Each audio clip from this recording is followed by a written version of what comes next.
the United States of America and to the republic for which it stands, one nation, under God, indivisible, with liberty and justice for all.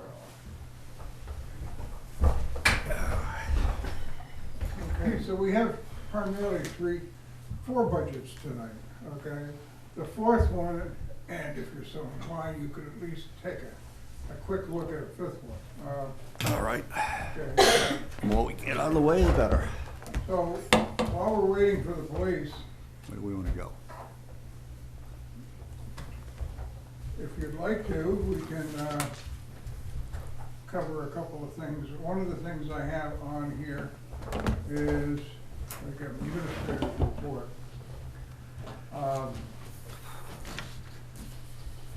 If any of you can make it,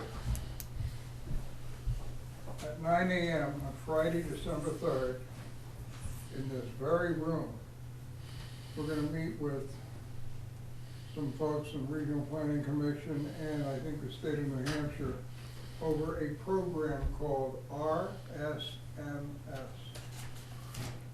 It's a Road Surface Management System. And what it is, it's a software package that helps with the inventory of paved roads and their condition, and has tables in it that can be used to help sort out the best maintenance plans for roads, get the most life out of them, and how to be the most effective maintaining them. Years ago, Peter took a course in it, and so did I. When I took it, it was on floppy disks. Okay, but it does work. It's still the same concept. It's just been enhanced quite a bit. We'd like to invite the selectmen. This is not a working committee where you're going to get put to work every week, but we'd like to have somebody from the road committee, the police department, the fire department, the selectmen, and the planning board. So You want to let Dee know? we're going to let everybody know. All right. Okay. And so it's a good project. It's What was the date on that? It is 3rd December. 3rd of December, Friday at 9 a.m.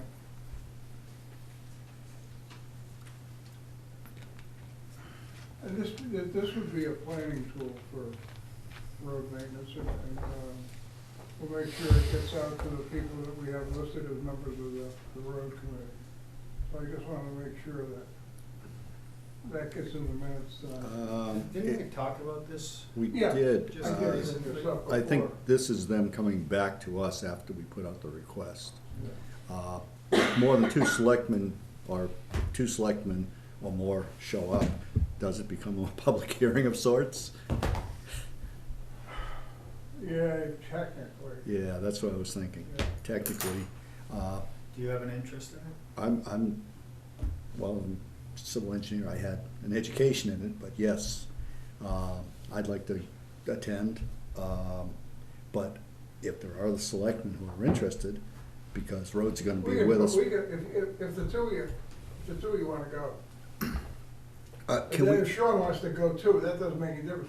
We can just post it. The Let's selectmen are gonna let's just attend us. post it, and that way several people from the planning board could attend, because I know that Lou Alvarez has an interest and a few others, maybe Lou Garino, and I know Deidre is interested, but I don't know if she's available. So let's post it as a public notice that there's a discussion, and leave it at that, and whoever attends, attends.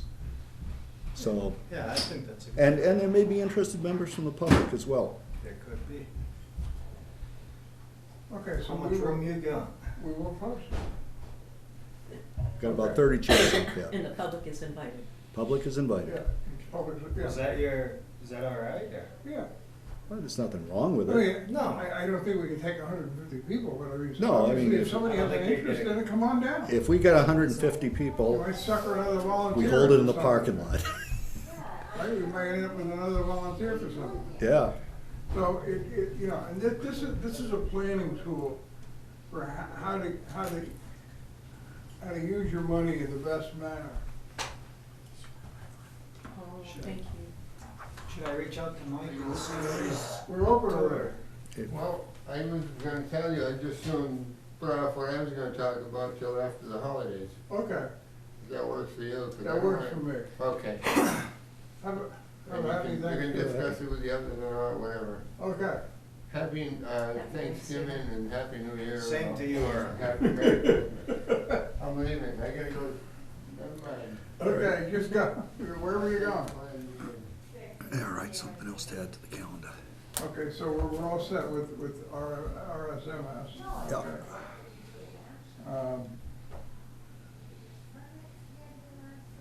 Okay, just some other things here.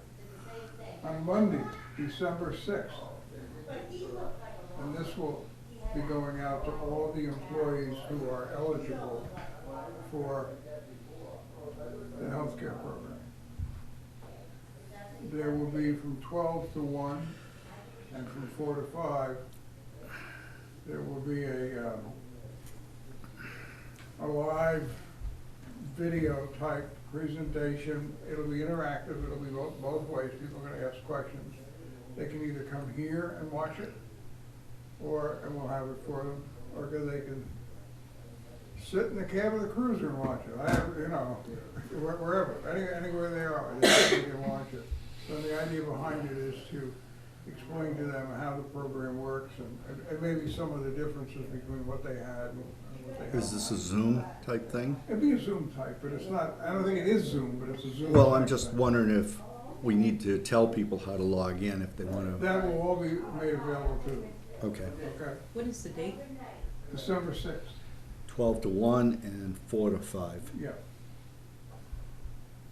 And the other item I have on here is, I mentioned this before, but I'm not sure we formally did it.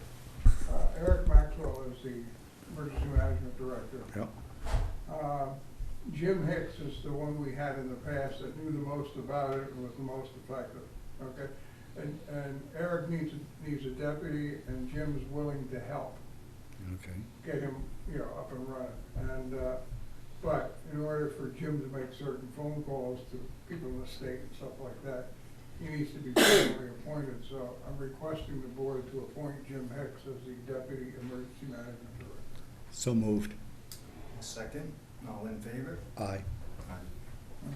Big debate. Um,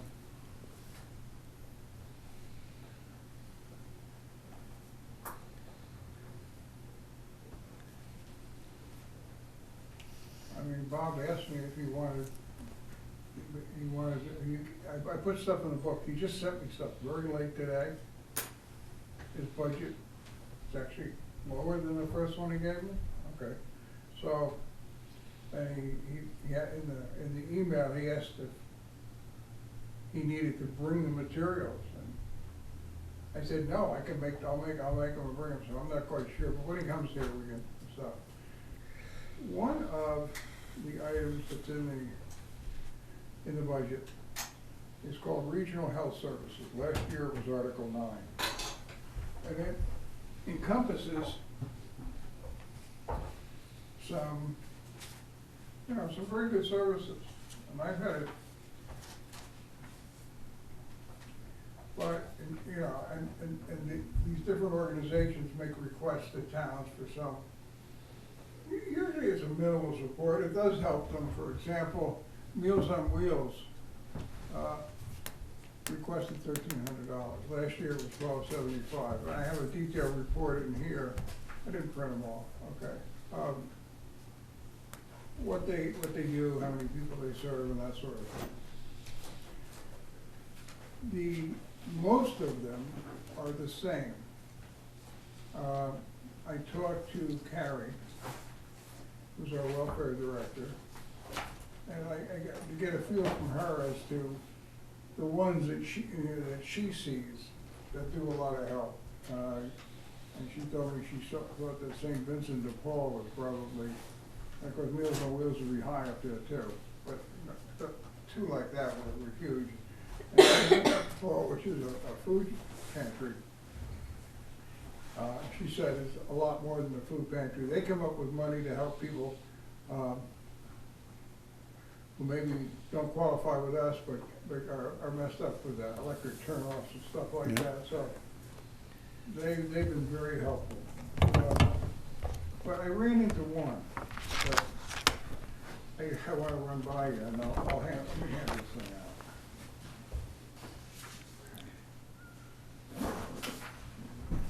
Okay. The other side of this thing, making airplanes fly all over. Airplanes. I could do that. You want a copy? All right. Oh, I'll throw it in. Okay, the other side of this Thank you, sir. is an article that works the same way, but a totally different purpose, it's capital reserve. Nothing's changed on that, okay? Unless somebody makes a request or you folks want to take it.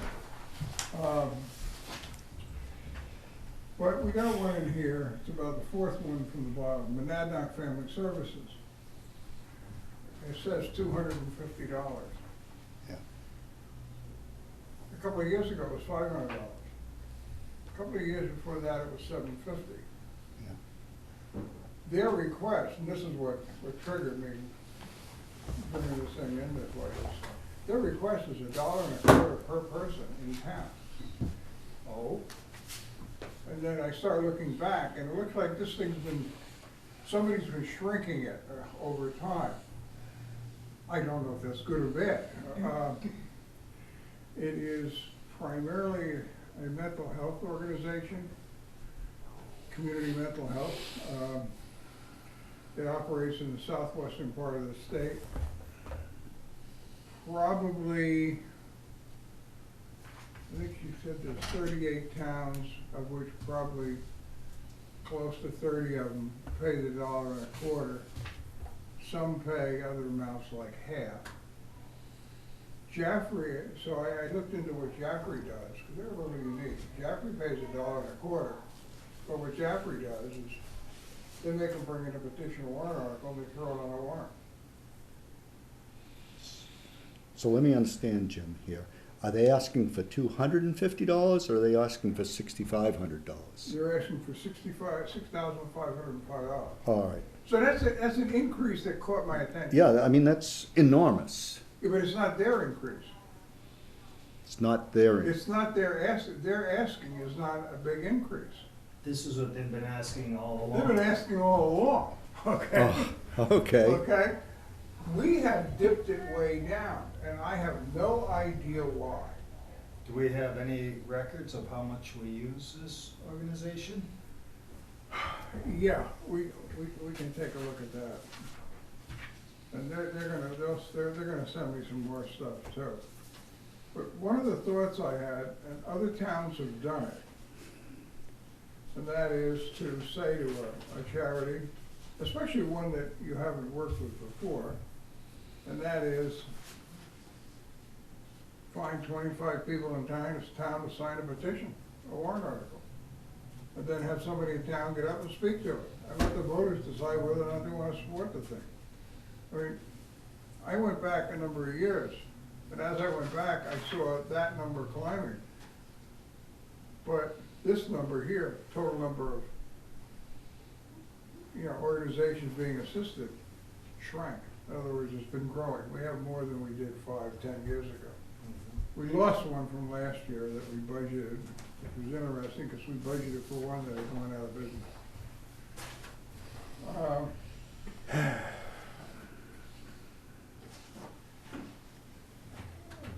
They provided $11,104 in discounts to New Ipswich residents receiving their services. They anticipate another $31.73 will be written off by the end of the year. They provide acute care services, 24/7 assistance for individuals facing immediate mental health crisis. For children's services, support for children and their families, a treatment approach that is trauma-informed, wellness-based. Adult services. What was that first number you did? $11,104 in discounts. To New Ipswich To the residents. Ipswich residents. Okay. Number of clients treated, 34, children 13, adults 9, seniors 12. Total number of appointments provided for those residents, 1,024. Percentage of payments received for services, 90%. Discounts based on residents' ability to pay, 11,104. And in addition to the above discounts, current outstanding and uncollectible balances of 3173. Yeah, about 14,2, 14,3 in the whole. Okay. They've been around a long time. Yeah. Hello. Hello. Well, Mike. They've been here a while, so I guess the thought is that how do, you know, I mean, they didn't get pushy with me or anything like that. I read this thing and said, what's going on here? Why am I getting something for $6,500 when we just paid $250? And then I start looking back, we paid $500, then we paid $750. The further back I go, the more we supported them. Alan, you had something you wanted to? Who's the chair? Are you the chair tonight? I will. Is there a reason the health officer is not presenting this and offering recommendations to this? She's not here. Health officer? What, the welfare officer? Do you mean health or welfare? Don't we have a health officer? Or welfare. This is falling under welfare, is it not? This falls under support for charitable organizations, which normally the town administrator puts together and goes to other people. Yeah. That's something that I And know that in Did previous you have boards they've specific done. questions for It her? had been under the health officer to go through, analyze, and come up with a recommendation. Because if you look at all those, you'll find out many of them are redundant in their services. Well, the list we have here is from last year, so last year it would have gone through. They would have gone through and looked for redundancy. we're And looking at, I did spend time talking to Carrie about yeah, it. we're looking at this as a warrant article, correct? Yes. This would be Article Okay, 9. and on top of it, our health officer has no immediate knowledge of this particular organization. He's more into failed septic systems and other assorted things. So I just wanted to bring it up, bring it to the board's attention, Yeah, it is something and, that, and suggest possibly that the way to handle it is to have it as a standalone warrant article and let them present it. That's what Joffrey does. Yeah. And I got that from Carrie, who works in Joffrey, that they put it up as a warrant article. I don't know, I hate to just have a whole collection of itty bitty warrant articles. Well, I'm not suggesting you do all of them. No, I mean, but, you know, do we want to have a warrant article for $6,000, or is that the amount we would like to propose? Or should we propose something less, since last year we gave them $250? Maybe we should be offering something in the neighborhood of $2,000 perhaps? I mean, that's still a Then you'd be substantial looking increase. like Walpole and Swansea and places like that, they tend to come in somewhere around 40 or 50%. yeah, I would like to see it reflect what the residents are using, rather than some blanket percentage point, Yeah, you know? Well, I mean, And I didn't fully understand how that money gets dispersed, so there was this much that was billed for, how much was, yeah, I mean, a trained counselor can cost $50, $75, even $100 an hour. Yeah, I understand. And if, you know, say one, it sounded to me like there were 30 or 40 people who took advantage of the services, and if they each had just one appointment, that's, call it $3,000 right there. And you assume that people have multiple appointments. well, yeah, they had 34 clients and 1,024 appointments. yeah, appointments. So it's something we're gonna have to come to a number with, I think it would be for that Saturday workshop. Yeah, I Or think. that 2 Saturday workshop now, Bert? Pick, We'll see. pick a Saturday. But it's gonna come up because this is just a glaring increase. I don't think it's gonna slide by, I hope. Yeah. Meals on Wheels is easy to understand because we got the numbers in here, how many people are served. Carrie can give you a really good idea about, for example, St. Vincent de Paul, because she uses them a lot. Yeah, And some of the other places she uses, you know, especially the ones that provide shelter. yeah, I think that's the only one that really has question marks on it. Yeah. The rest of them seem fairly reasonable. Yeah, so I just wanted to bring that to your attention. And without discussing it any further, because you want to discuss it maybe with different department heads, is the other side of the page. You have 2 articles that look identical. They have one number in the budget, in the accounting system, but they break down into various things.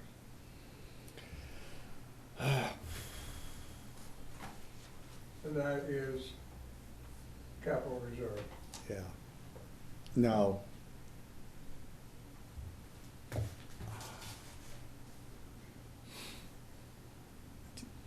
you said that in the budget, they only have, this is carried all under one number? It's voted on as one number, but it's presented as this list here. Yeah. It goes to the deliberative section as a list and one number. And there's the article right above it, Hmm. which is taken from the prior year, okay? So somebody could get up and modify any part of this, if they wanted to. Yeah, But are those the right numbers? Are those the numbers the board wants in there? That's something that has to be determined. yeah, I mean, I'm going to state flat out, and somewhat based on your comments about paying things for large pieces of equipment in cash, I'd like to see the highway department expendable reserve fund doubled to 150. Doubled. Because we've got a grader and a dump truck coming up and a backhoe. I mean, Peter's not here to talk about this, but it's one of the questions we need to ask him. And we also need to talk about the the police department, which Chief is here. The last cruiser we bought was $50,000, I believe. And if we replace it once a year, 40,000 isn't gonna do it.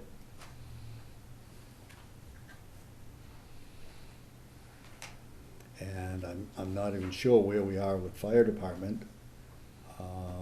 And I think Sean could probably talk better to Parks and Recreation as well as the pool. Reevaluation, that's your baby, Jim, isn't it?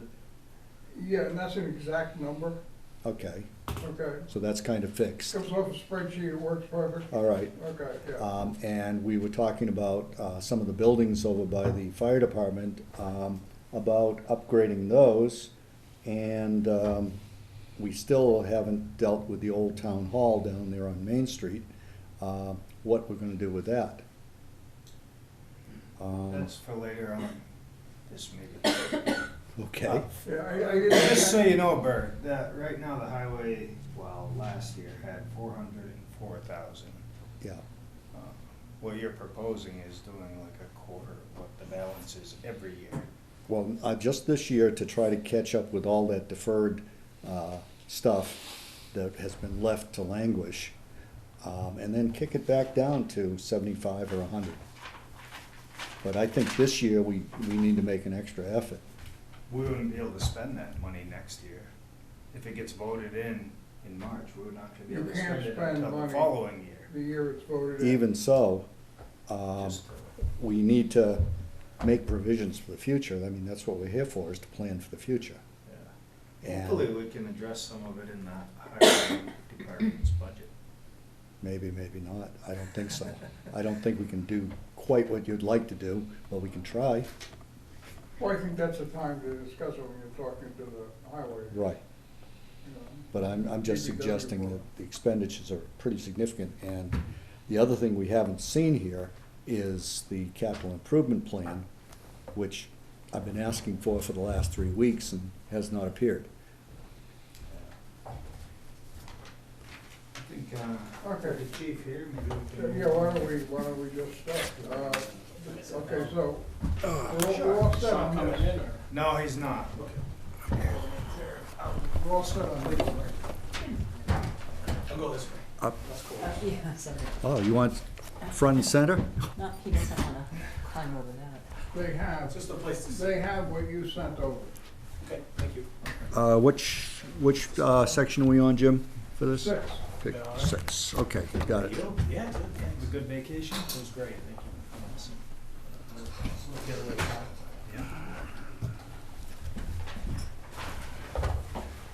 All right, I need to look at a couple things.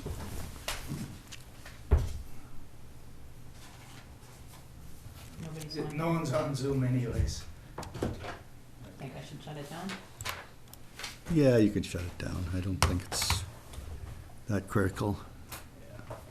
People don't get excited over budgets. Until the tax bill comes. Well, it came. It all lives somewhere.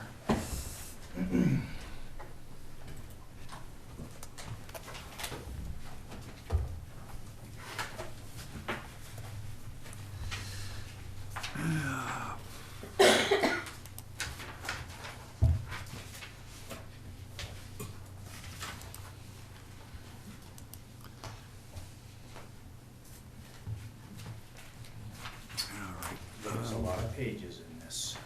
Yep, Yeah. 28 pages, not including the ACO budget. Jason, before we get into the budget, Chief had a couple requests and stuff. Can we deal with those before we do budget? Or do you want to do budget first? I mean, I think we should do budget first. okay. If he wants, at the end of it, if we can, have a rundown of your requests that were made. And so that talking about, was that the computers for? There was that, and then also it'd be nice to, did you get a chance to look at the communication? Yeah, I just got a quote from Lee, so. Yeah, so we could go over I that. meant to give that back to you, send that to you today, but, so that's something we can actually follow up on as well. We could start in on the budget. Did you wanna open it, or Jim? Well, it's yours. I mean, the front sheet is the accounts and the amounts. And what you sent over, the supporting data is in the back. And as I mentioned when you sent it over, I think when I answered you, what's in the accounting system will be what comes out after this meeting. Okay. Okay, I was gonna type it all in again. And you go look for the ones that changed. I know some of the ones that changed. So the first page is the proposed 2022 operating budget for the PD, and if you goes down, obviously, as line items, and then we have a comparison from the best numbers I got from last year off of the budgets that I saw, and then the change percentage on the far right column, plus or minus or even or whatever it turns out to be on the far right column. So just on the work, I call it the worksheet, I guess that's the way it's been explained to me. Their first 11 items really cover salaries, budgets, and the stuff that we're required to pay for federal, FICA, Medicare tax and stuff like I that. have a question on one of them. Sure. Okay, and the question is not based on what you have here, but it's Right. what I found everywhere. Okay. There was a tendency to budget under healthcare for 100% of the premium and put it in the budget, even though the town only pays 85%. Right. So I've been going through and changing everything to 85%. Correct. And I just wondered if yours was the same way. So it looks like if we want to jump ahead to the health insurance. Oh, we can work our way down here. Yeah, I'm just saying, Stuff in yeah. the back. Well,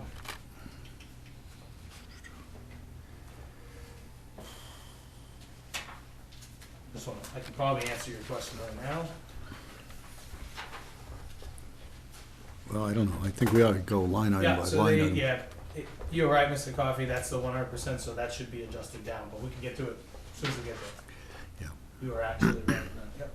Okay, because I was putting the budget together with the philosophy that if the town pays a portion, You're correct, should be that way. and the employee, like FICA Yeah. and Medicare, we don't budget double just because we write the check. Correct. Okay. Yep.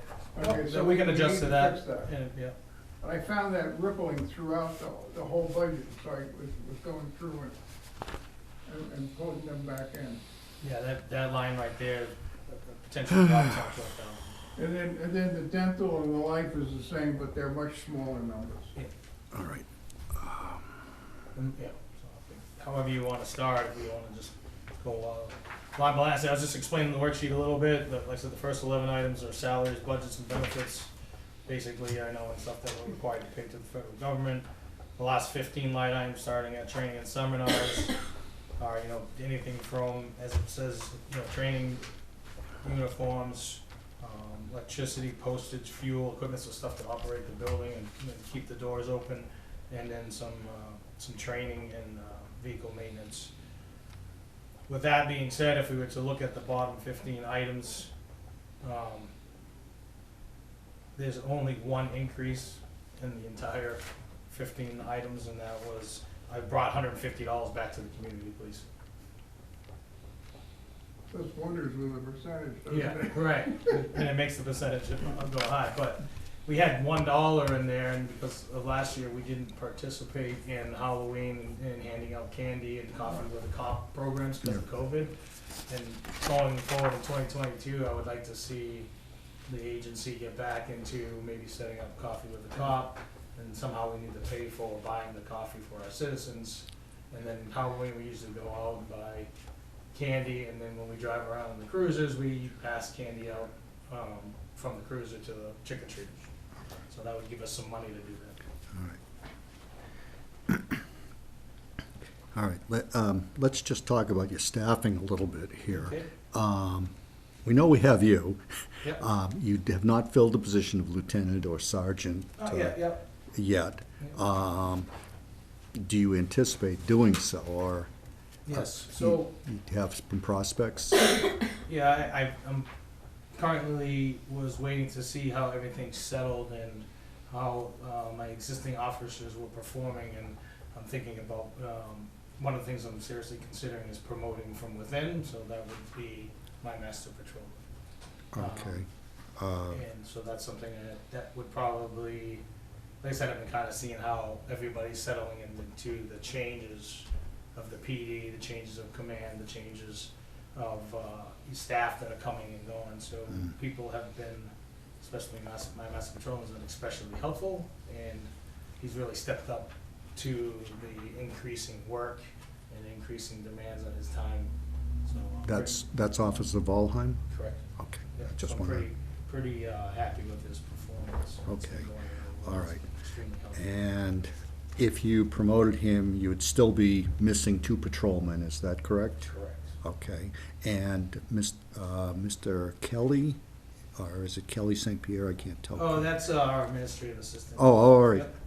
Yep. So you're actually, I think you're entitled to 6 officers? Yes, sir. 1, 2, 3, 4, 5. You only have 5 listed. If you happen to get a 6th, how would we be paying for them? Bert, on the second page, Are we is that gonna, where you're looking? yeah, Because I see. There's 6 on page 1.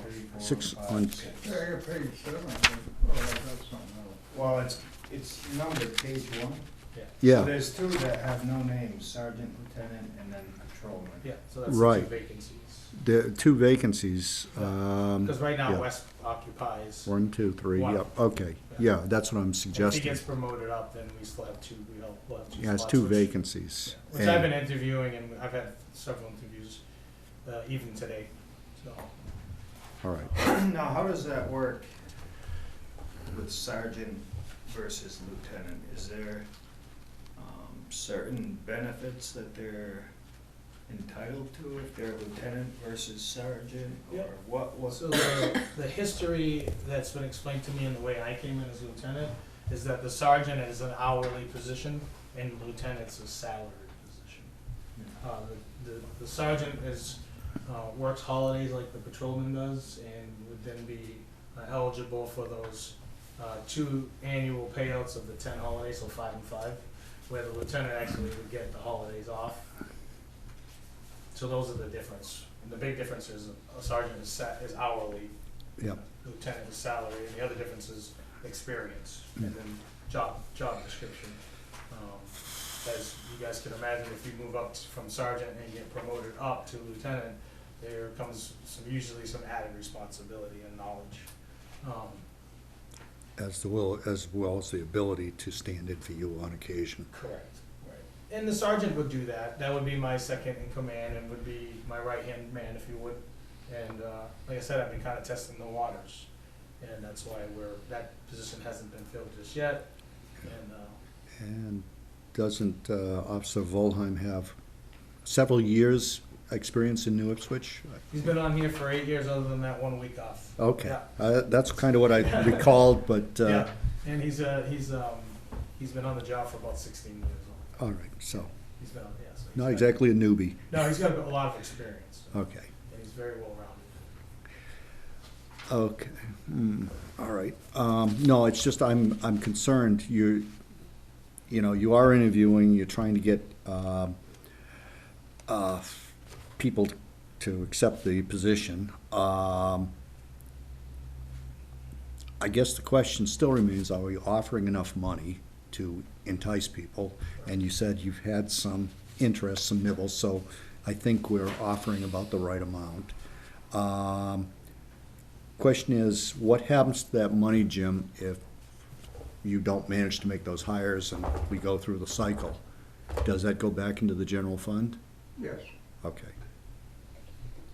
So we need I to. don't wanna use the word fund balance, but it becomes part of it. That's not a bad word, that's just the reality. Yeah, one of the things to stay competitive is, we've talked to Sean Talbot, I talked to the board about, a pay scale. I had, put together a pay scale. I think at one point back in October, I emailed it to the board.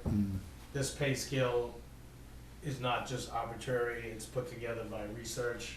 I have a lot of research here. I would like to cover that at some point tonight, because obviously that would reflect and change our full-time salaries and budgets, all through the budget essentially. But to remain competitive, it's what we're gonna have to do. And if we're gonna retain people in the future, so we don't get into the same situations that we did. One thing I could mention is that when I look at the bottom line of the budget, okay, in other words, start with the big picture and then you sometimes narrow down and look at little things, things pop out and you have questions. But if I look at the growth of the town, which was around 8% this past year, and reflected in the municipal tax rate, if we gave nothing back, our tax rate would have dropped by 8%. This budget is way within that growth. And that growth is not just we revaled and the houses went up. Oh no.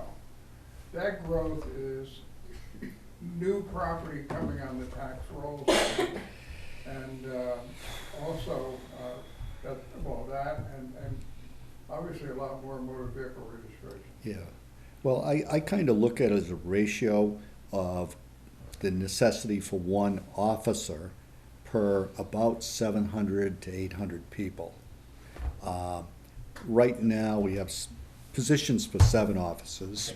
Well, I include you in that. No, that's Oh, included. that's included. No, we have positions, we got positions for 6 or 7? Six total. 6 full-time. 6 full-timers, Yes, sir, okay. including myself, sir. Then- Where did that number come from? I- Six officers for this town. I really don't know the history. There is some archive data at the PD, which I tried to decipher. Good luck. Well- Yeah, it's really all over the place, like anything else. I mean, Yeah, I'm, trying to remember a history here, and I remember about 5, 6 years ago that the Board of Selectmen and the Finance Committee, it wasn't advisory at that time, decided they were going to cut a position out of the police department. And at that time, and this is what I was recalling, that you had 7 full-time positions funded. Right. And they made the decision, somewhat arbitrarily, of cutting a position down to 6, which is why we have 6 now. And it raised all holy hell when they did so. I mean, there was a severe backlash from the community, but the 6 positions stayed in the budget, and that's what we're actually working with. That's why I was thinking 7, and I had thought that position had been restored, but it has not been. No, I mean, I'm always gonna advocate for, more help. We certainly could use it, but I don't know if that's the best place to make But it. we are reaching a point Yeah, where, a tipping point here, because, based on Jim's comments, where we will need that 7th officer back to maintain that proper ratio. I think we're gonna rely on the chief's input and make our decisions. Okay, Off of that, I don't know where 7 came from. It may have been another arbitrary number. I think it was a recommendation from There's a certain number of people that you need 2 per in thousand order is the to national come average. and have somebody on duty 24/7, 365, and that, it builds toward that number. Of course, when you get to the edge of it, it's hard to take a vacation, it's hard to get sick, I mean. Yes, you it know. is. So if you run that lean, just like you said, it's how do you maintain that and have that such lean staff. Now, I've been on an agency where we were running 7 guys, 24/7, 365. Like you said, when a guy goes out for a vacation, a day of training, somebody is forced into work. Yeah. There's no overlapping with 2 guys covering that shift, and it gets to be a burden on the agency, because, one of us could have plans, and then, good training comes up, and Mr. Coffey wants to go to the training, and next thing you know, hey, I need you to come in. Yeah. Well, I'm busy. Somebody has to come in, Yeah. right? If we make that commitment, and so Yeah. that is a hard thing to do, like you said, super lean, but, Or No. worse yet, the officer has to go to court, yeah, and he sits there for 6 hours, Yeah. waiting. yeah. Now, based on the chief's comment that you need 2 officers per 1,000 people, and we're at 5,600 people here in New Ipswich right now, we would theoretically need 11 officers, or funding for 11 officers. New Ipswich happens to be a quiet little town. We don't have a whole lot of problems per se.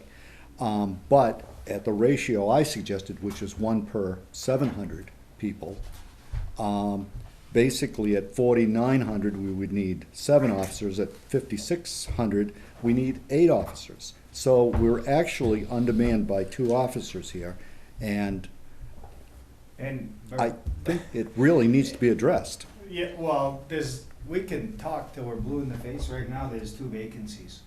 Yeah, I know. So Well, it doesn't all matter right. if we say we wanna have 25 officers right now. And just for so- comparison, and not to prolong anything, but an example is Peterborough has a population of 6,300. They have 12 full-time officers. It's just an example. We can move on. I just wanted to give you that example. But they have a different urban setting than we have, Yeah. okay? And Jaffrey does too.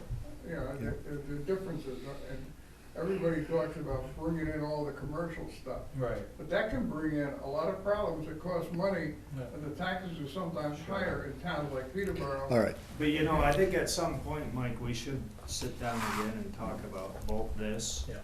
issue and the pay scale. Yeah. And just so we can move things forward, I'm 100% like what he says, but to reflect on what Mr. Somro said,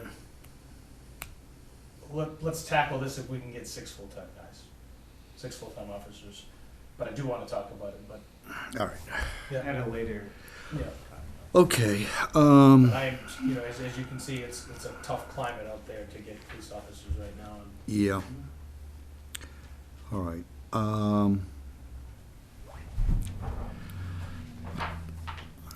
Question, why did vehicle maintenance go down?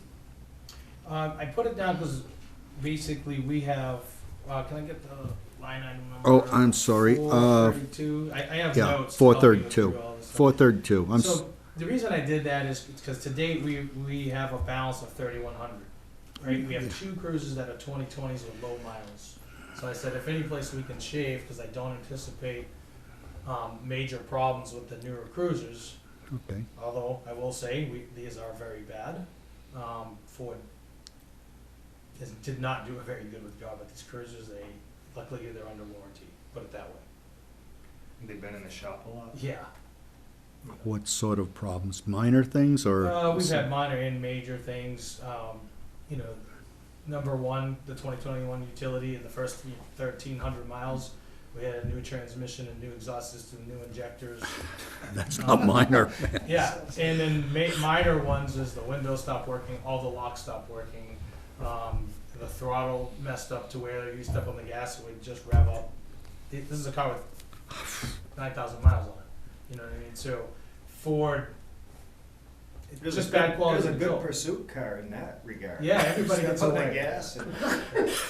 So, but they're under warranty still. Yeah, And they're gonna be under warranty through most of 2022, as far as mileage goes. So I dropped the budget down to save a little money there because I was anticipating hopefully All right. lower costs of maintenance. all right, all right. Tires are, you know, something that costs us the most amount of money, so. But with these models and their age at the current time. Yeah. All right. Okay, can we slide down to communications? We've been talking about your repeater tower, there, just down 2 lines to 530.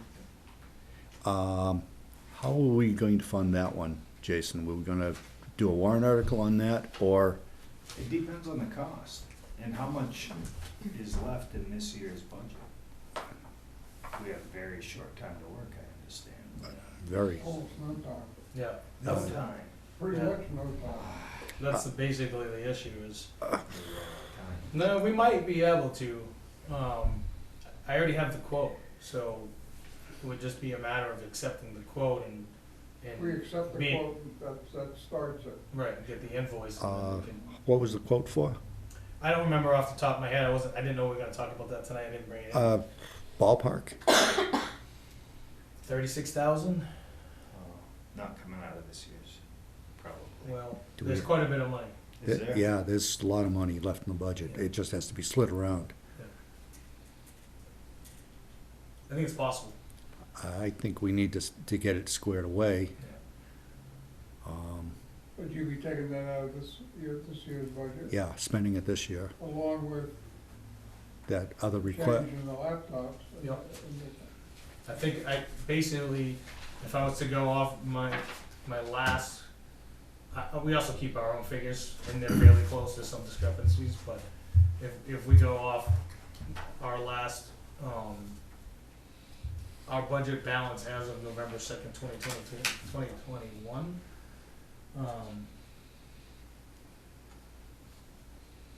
is 164,000 just in the full-time line item. And we have 2 months left. And this is, where How did the much you sheriff's show up? department? Excuse me, sir? How much you show left? Well, as of November 1st, we'll call it the bottom line or just the full-time? No, I mean, in your whole budget, what do you show left? $326,671.44. So you have almost a little bit less than half. 272,725 as of 11/19. 272, so we're 50,000 off. But that's still enough to see us through. Yeah, I think if we manage that, and I think these projects are possible. While we're on it, do we want to authorize it? Well, how can we authorize if we haven't seen anything? We're just gonna authorize a. Blank sheet of paper? Yeah, I don't think we're doing it. I don't know, it doesn't seem. When I get back tonight, I'll send you guys, I'll email the quotes right over. Yeah, so we can pick it up next Yeah. meeting and authorize the obligation of the funds for our next meeting. And it's too bad the cell tower didn't go up, cause it would have been ideal to just do that all at once. Yeah, Yeah, and the thing is, wow, all right. If we can see it for our next meeting, we can get it moving. I will do my best to have that quote to you tonight, it's right in my email, so. All right. This is the equipment for the, Yep, up on is those that roads. only used by the police department, or do the other departments? No, I believe Tap it's into only it as used well. by us. Yeah, when we were gonna do our stuff with the tower, we were gonna hook the fire department, highway department, and emergency management in. And that was like a $65,000 tag a couple of years ago. It's probably 80,000 now, but, Yeah, the prices are unfortunately, the way it's been explained to me, the best price you're gonna get is today's price. After that, yeah, the way the market sky's is the right limit. now, Yeah, it's- it it's keeps looking going. All right, crazy. just If I asking, could- If I could back up to Okay. line one Yep. on salaries, how has that worked out with the sheriff's department? Because this looks like a substantial savings in salaries. Well, actually, they haven't been Huge. covering much. They haven't. No, I mean, we're It's getting one been day, we're petering getting about off. 8 hours a week out of them, that's why. At the beginning, they were. Yeah, and that's why we saw $11,000 bills, $10,000 bills, $8,000 bills. I figured there was an explanation. Yeah, and, you know, I've been asking for more help, and we're just not getting it. Because they're back. In some there. weeks, we had no help. They weren't available at all. So, yeah, it puts us in a position, but what if we're at their mercy, they say no, they say no. You know, so we don't have an alternative. Other than that, jurisdictionally, and the way the law is written, mutual aid doesn't cover, right? So, just so happens that the sheriff's department have the most jurisdiction of any law enforcement agency in the state. So they can operate in all four corners Hmm. without any mutual aid agreement. really? Yeah, and so that's why they work so well to cover, for example, when the trooper was unfortunately killed in October, the entire state police attended that funeral, and the sheriff departments covered their jurisdictions, because they have more jurisdiction than the state police does. Then what should we be depending on the state police for? Well, there There's another discussion. Yeah, there's another discussion. Another I rabbit can- The hole. quick answer is the state police is the most highly trained and technical agency we have in the state, All right. period, state-wise. But they don't do anything. Good. All right.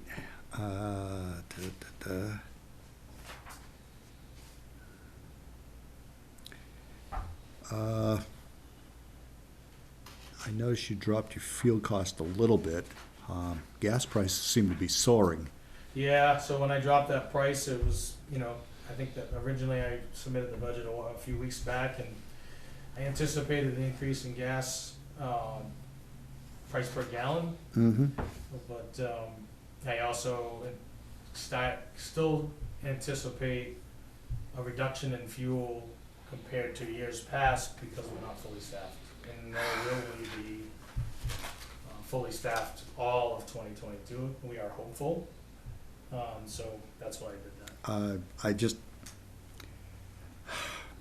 I just feel that release of the 50 million gallons by President Biden is at best a Band-Aid approach. Yeah, it's like a week's worth of Band-Aid, right? So I would not be adverse to kicking that item up a couple $1,000s because I think gas is going to stay above $3 a gallon. But if you look at the actual expenditures this year. Yeah, but When was this? you can't really use this year as a guideline because we did not have all the officers on board. And we won't next year, most likely. There's a chance we may. We're trying to cover the bases as best we can. But with the limited, Yeah, PD that we had, we spent 4,300. So, and fuel prices were. they were somewhat until reasonable. Something happened somewhere and they went off the Yeah. charts. And the budget is for 9,000, so he's asking for twice as much as he did spend this year. All right, I'll go with it. I mean, Yeah, right now my balance is $4,400. we'll roll the dice. as to where the prices are going. Yeah, I'm Previous optimistic years. about it, but, so, I don't know what it's been in previous years. You know, we've been fortunate, the prices have been hovering between $2 and $2.50 a gallon, pretty much. I don't know why it was so cheap back then. Right now, vehicle fuel, current year expenditure I got is 49.16. So Is 5,000. that close? I don't know. Yeah, Well, I ran a printout Yeah. before. Right, It wouldn't surprise me because of Yeah. the staffing. and that's what's been paid to date. Right. There's gonna be something out there, and, Are you talking about this year huh? or last year? This is for the current year we're in. Yeah, you're correct, yeah, that's correct. Yeah. I thought you said The 2020. budget is 93.66, and so far this year, we spent 49.16 and 67 cents. Yeah, even with the gas prices, I think 9 will cover it. You're good. I feel confident that should do it. Okay. In fact, you have 34% of your, almost 35% of your budget left, as of the day before yesterday. Yep, I don't think I have tonight's payroll in it. right. All right. Good enough. Just looking back to 2020, the department spent $6,900 on fuel. Right. When prices were reasonable. They were, yeah, I think we were paying like $1.78 a gallon, $1.60 a gallon. Right. Yeah. And it was good times, 19, 20, we did all right. We'll have to see where this takes us, but All right. I think we're all in for higher costs on everything we do All right. in our lives and our work. Okay. Before we close out discussions about budgeting, and this really is not in your budget, but was discussed last week, emergency communications. There were 2 line items in there. One was for the fire department with Southwest Mutual Aid, and then there was another one for $26,000 for your support. Correct. Can you tell us a little bit about that and what they do for you? Yeah, so we use the Hillsborough County Sheriff's Office as our primary dispatch, communications. They basically do A to Z for us for communication purposes. So it could be anything from dispatching officers to calls for service, to emergencies, to incidents. If a call goes into 911, as you know, it goes through Concord, it gets routed to the proper dispatch agency, it goes into Hillsborough County, and then goes to the Northwich Police Department over the air, typically. So they also, whenever our phone is on forward, so all the phone calls that come in after 4 p.m., if we're Monday through Friday, after so many rings, it forwards to Hillsborough County Sheriff, they answer the phone and they field the call. They answer that call, triage the call, and then dispatch the call if necessary. If it's something that's not available, they know how to transfer it to our voicemail. They also do all our communication over the air while the officer's on the road. If I do a motor vehicle plate number check, a record check, and a criminal record check, all that is their responsibility to query that information. They are responsible for all our NCIC entry, which is our National Crime Incident reporting. So if I have a stolen item, a missing person, a wanted person, there's a national database. We fill out a form, we send that to dispatch. Dispatch puts that into the NCIC record management system, which is nationwide, so they're responsible for that. If we have a cancellation, they take that out. If we have a BOLO, be on the lookout. Say we're looking for an X person or a vehicle, they issue all our BOLOs over the air and through spots, meaning throughout the state. So if I tell them to dispatch that or send that BOLO regionally, they'll do it down here. If I say send it statewide, they send it statewide. If I say endlets, they'll send it through New England. Okay. They do status checks when we're out. They answer, like I said, phone calls. They do validations for us on our NCIC entries, so we're required, like, if we have a stolen firearm, to keep the database from growing and never shrinking, they do validations. Hey, is that firearm still stolen? Yes. Leave it in. No. Take it out. So they do that for us.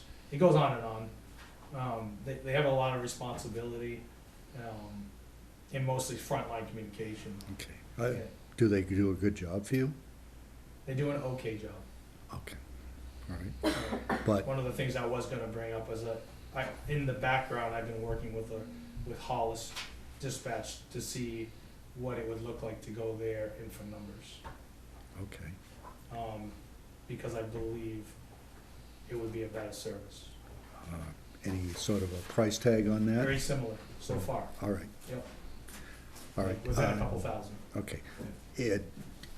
In off-duty hours, do you get a call at home if there's an incident? Depending on the call, yes, it could happen. Could happen, okay, so they do call you on occasion. Yes, sir. Yep. And sometimes it's directly from the officer, and sometimes it's right from dispatch. Hey, this is going on. You should know, or you might need to go. All right. Yeah, so they have a lot of responsibility, and they dispatch for many, many communities Mm. at once. Okay. All right, where are they based out of? Goffstown. Goffstown, Yep. okay, that's about an hour. Unique Ford is, Mask Road, Yeah, Old Women's Prison. yeah, They I own know the that. place. Yep, right there across the street from Unique Ford. Okay, Right yep, next to the nursing home almost. Yep, right there, across the way, Yeah. yep. Yep, they're, yeah, that's our county agency. okay, all right. Right, I'm satisfied. Yeah, the capabilities, there's really only a few people that can actually do it for us. Yep. In the sheriff's department, Hollis, and maybe Mac Base are only really our options in our county. If we were to go outside the county, Chester County Sheriff's Office. I can think of one other one, but you wouldn't wanna go there. Yeah, no. Hollis, do they cover quite a, Yeah, the one thing that's nice about Hollis is they dispatch for Hollis, Brookline, and Mason. So it's close. Yeah, And we also interface with those officers. So it's not outside the realm, it's not like so far away, we're so disconnected. yeah, They do a good job. Their dispatch center is physically located in the Hollis Police Department. okay. What sort of a mutual aid agreement or relationship do you have with the surrounding towns? Yeah, so we have a Hillsborough County mutual aid compact. So all the agencies, jurisdictions, cities in Hillsborough County have one mutual aid compact. So Okay. you sign on, or your agency signs on, and then you're covered by mutual aid. Okay, and what's your obligation under that mutual aid? I mean, when would you dispatch an officer, say, for an incident? I mean, Yeah, usually it's just based on, or when would somebody have a need for an officer from New Ipswich? yeah, we go mutual aid a lot, and a lot of mutual aid comes to us Oh, all the time, oh, right? Because we're working one person at a time, and that's really not safe. So basically, you'll get a call over the radio, either from the officer direct, or the high percentage of times it will come from dispatch. It'll say, for example, Greenville Temple uses the 500 numbers. 502 request backup at XYZ location. That invokes mutual aid request, which then invokes the mutual aid compact, which then invokes the protections under the mutual aid, and then we go if we can. And almost always we can, and sometimes you're just tied up and you can't. And Yeah, besides Hillsborough County, you have mutual aid with. individual like- agencies like in Cheshire. Jaffrey, Correct, Range, correct, and over the border. over the border. Like, Ashby's next door. Right, Okay. so we don't have the mutual aid county compact with You agencies have, outside. you have something separate. Correct. They're individuals signed Right, mutual aid agreements. yeah, but which towns do you have mutual aid with over the border? We don't have mutual aid with any of them. Chief Carpenter didn't have mutual aid with any of them. Oh, so you have no mutual aid with like Ashby? No, I'm gonna put it into play, but we didn't. yeah. Do we, if you do so, and you can come to an agreement with the Ashby Police or Townsend Police or Ashburnham perhaps, what would be the liabilities of a New Hampshire police officer operating in Massachusetts? Because the laws are slightly different, but, So we you take on most of the liability. The town does, the originating town, this town. So if I respond to Greenville, if I respond to Jaffrey, it's our liability insurance that covers us still. It's not like, okay, now they cover us. The way that mutual aid is designed is we go over there, we're still using Primex under the New Ipswich, account if there was an incident where the officer was hurt or there's property damage or et cetera. So it really falls back onto the responding agency, and it's just how the mutual aid works to keep, everybody's responsible for their officers, Yeah. put it that way. Okay, I'm just kind of questioning whether the risk is worth the reward Yep. to go across the border. It's a hundred, yeah, I think it 100% is, because I would hate that my officer can't get help at 2 a.m. and there's an Ashby officer sitting at the line. And Greenville Temple's gone home, Mason's gone home, Peterborough's tied up, etc. And it happens, believe me, I've been there. I've been in calls in my career where I've asked for backup and 25 minutes later I finally got one. And that's a long time to be holding off a situation. And I've had one call in my life where I dealt with an individual who was wanted for assault with a deadly weapon, which I happened to run into, and I asked for backup and it never came. Everybody in the whole region was tied up. It was like a Friday night. I had to deal with it on my own. Luckily, it went well. At first, it didn't. Right? And this guy was a dangerous, violent criminal. So I think that it's worth every amount of energy to make that happen, All right, to protect our officers and provide some type of backup. then I'd encourage you to pursue those agreements that you think would be worthwhile. Thank you. And they don't really cost us. They don't cost anything. It's just a paper we sign. Unlike, is it the fire department? It costs money to be a part of the Southwestern Mutual? I don't know. They aspire, you gotta be careful when you talk about Southwest Mutual Aid, okay? That's It's something not different. mutual aid like we're just talking about. Yeah, it's just the name of the company. It's the name Oh, of the yeah. outfit, Okay, I'm sorry. okay? The Had fire nothing to do department with it. has mutual aid in the same manner Right. that you do. They do. Okay. Yeah. Correct. And I do know, and the reason I ask, because I do know they go over the border, Yes, they do it frequently. yeah. Yeah. And Southwest, one of the things that I've observed over many years is that police departments tend to go to one dispatch and fire departments tend to go to another, Right. okay? Yeah. And dispatches seem to specialize in one or the other. They certainly seem to. I've seen it. And then if they don't, they still excel in one better than the other. Yeah, I just, Yeah, I saw one town that actually had a dispatch, they were trying to sell fire and police dispatch. And they couldn't seem to sell it to their own fire department, which eventually left and went to another municipal compact. Fire service does a very good job with their communications, and the police have actually taken notes from them as far as like run cards and preparation, So King Mutual Aid is very good. They're very good. Yeah, I'm impressed with their service. It's not just, a hoot and holler, go here and okay. No, it's a very professional and detailed organization. Yeah. And I know Chief Lund responded to your email She briefly, did. but She did. they do a good job. yeah, she's very satisfied. Okay. All Do right. you wanna take us through any of the pages beyond, or have you just? That's just a justification. If there's questions, I would, I This guess. was requested and is appreciated. Yeah. Yes. Yeah, I do. I'm Yeah. trying to multitask and look through it, 'cause Yeah. it's nice to see this. Yeah.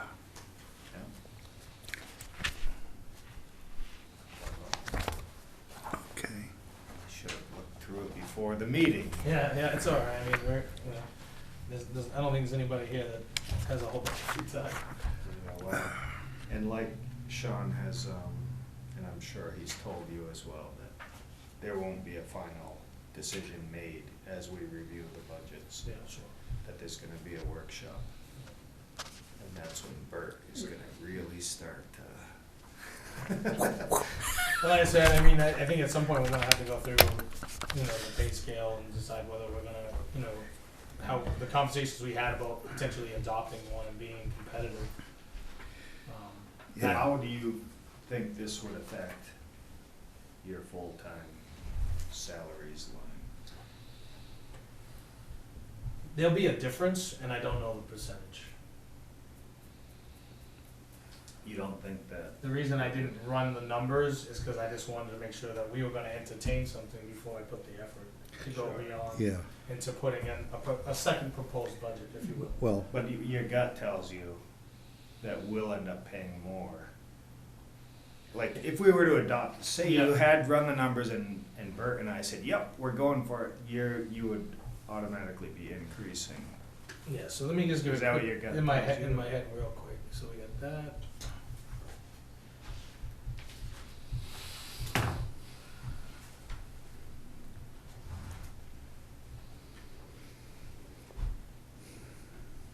Not that that I would think be- there's gonna be an increase, and I don't think it's gonna be substantial. you wouldn't want to use the current numbers as a baseline? Those are my baseline, All right. yeah. And the reason I say that is because if you were to look at the sergeant slash lieutenant, the 76,000 was where I was at before I was promoted to chief, alright? So I left that because to be competitive, the average lieutenant pay in the state right now is 79,000. I mean, not in the state, the area towns that surround us is 79,182. Let's say I have this handout for you if you want it. It has the averages too. So that's close to the ballpark, $1,000, $2,000 either way. The master patrolman's a little bit different. We don't necessarily have that. Hmm. We have Wes as a master patrolman, but he's making 68 and the average around us is 65. So that could potentially change a little bit, to offset the difference. My ultimate goal really it's to bring the base pay up for the guys that are newer. So we see Mark Frederick and we see Tyler Swenson, and the 48,152 is low. The average starting in the area, like I said, the contiguous towns around us is 53.1. So we're down about $4 or $5 grand below the average there. Hmm. And I know I've said it before. What do we have to offer? Yeah. We don't have a professional facility, we rely on technology, we don't have specialized units, I'm not downplaying, I'm proud of my agency, and I'm proud of what we do every day, but one thing we have to do to keep our employees is to pay them well. Yeah. Yeah. It's just, puts the odds, I think, in our favor to be competitive. Yeah, I know that Jason and I, with Sean, have had some, I'm gonna call them minor discussions about pay and how a pay chart, because we're looking at it not just for the police department, but also town-wide, or considering it for town-wide. And we kind of have objections about paying people to just get old. Right. We'd prefer to do some sort of merit-based system, but that has its own sets of pitfalls. Sure. Yeah, that's what I mean, I'll just give you this for now. If thank you want you. to pass one to Mr. Coffey, that's fine. So, I mean, it's just hard to pick a methodology out of all the possibilities. I think you're absolutely right. I mean, when do you know if you're doing it right? When do you know if you're doing it wrong? It's hard. It's hard.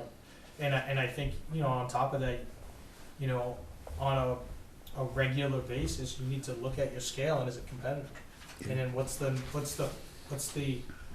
matrix for that? Right? We don't know. I mean, I think that we all have to look at, Well, like me doing my homework, well, by calling the other agencies and getting their numbers, that's the only way I can compare. yeah, I mean, we know there's a shortage of officers nationwide. We know that hiring has been difficult at the pay we're offering. We know that New Ipswich is a fairly quiet town, you're not likely to get shot at. And we know that other towns are not quite as peaceful, such as Hinsdale, Yep. which is the Yeah, worst town Hinsdale. in New Hampshire. Yeah, and it's, just to be fair, it's dangerous. We almost had a shooting like a couple weeks ago, so it was very close. Yeah, but, I mean, and, we do have to pay what the market will bear. Yeah. I mean, that's capitalism at its finest. Yeah. And So- our officers, do the same job as other jurisdictions, and they do it well, so. Yeah. Okay. Then we had for canine control. I think that was a question. Yes, sir. Yeah, I've heard a lot of talk about comparative numbers. Where are we getting these averages for police salaries from? I got these averages by calling the individual agencies and talking to the chiefs. Yeah, there's a sheet here, I'm sure. So they're not They'd be- filed by any non-police organization? You can My actually. own research. You can actually go to the state of New Hampshire, and they have an entire list of the various positions, like 200, 250 positions with a step grade average salary throughout the state. And the New Hampshire Municipal Association also publishes a guide once a year for all the positions. And the LGC does along with the US Department of Labor? I mean, there's multiple sources, and a lot of times they don't agree by quite a The bit. reason I'm bringing up the issue is that what I saw that came across in October was extremely high compared to the US Department of Labor numbers or the LGC numbers. So I'm just wondering where we're getting these numbers from, that we're not competitive, because based on LGC or US Department of Labor, we are.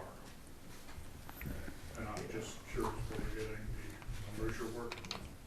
Yeah. And these numbers on this comparison and the ones I've given to the board is my own research, and I take responsibility for those numbers.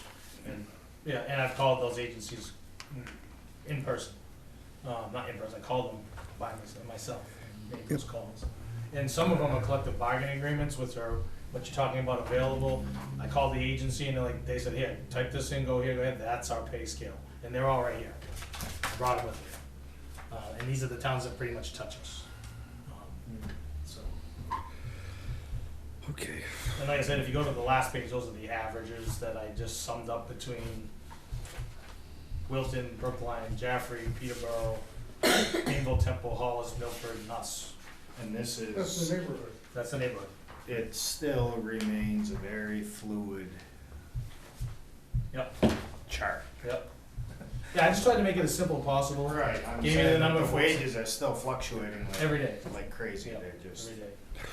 And that's why I was saying, I agree with Mr. Burt Hamel, the matrix is like, well, how do you know? Right? And I We do the best I we can can. say that personally for myself, I've never encountered such labor force shortages, and you see it everywhere, and it's not just to law enforcement, it's everywhere.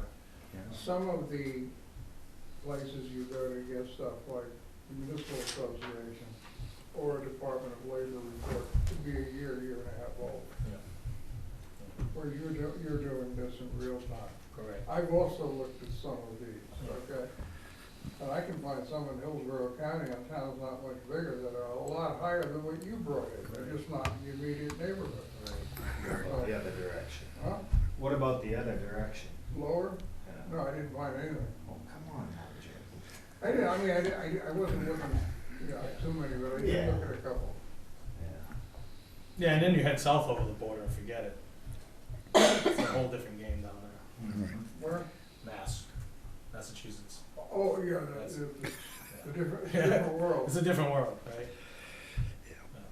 It's a different world. But like I said, these are my numbers. I take responsibility for them. Those what I put together and what I was told. And like I said, I printed out the most current, even dated collective bargaining agreements between these agencies. It's not just old, it's the 2021, 22, 23 numbers for Brookline, all this, all of those. I did the research, so. Okay. And the only thing I can say on the master patrolman under Wilton, you can see I put in proposed for 2022. And this is their current rate, and their proposed rate's much higher. That's going in front of their board, much higher. Excuse me. Okay. Do you want a copy of the proposed pay scale just to have for further reference?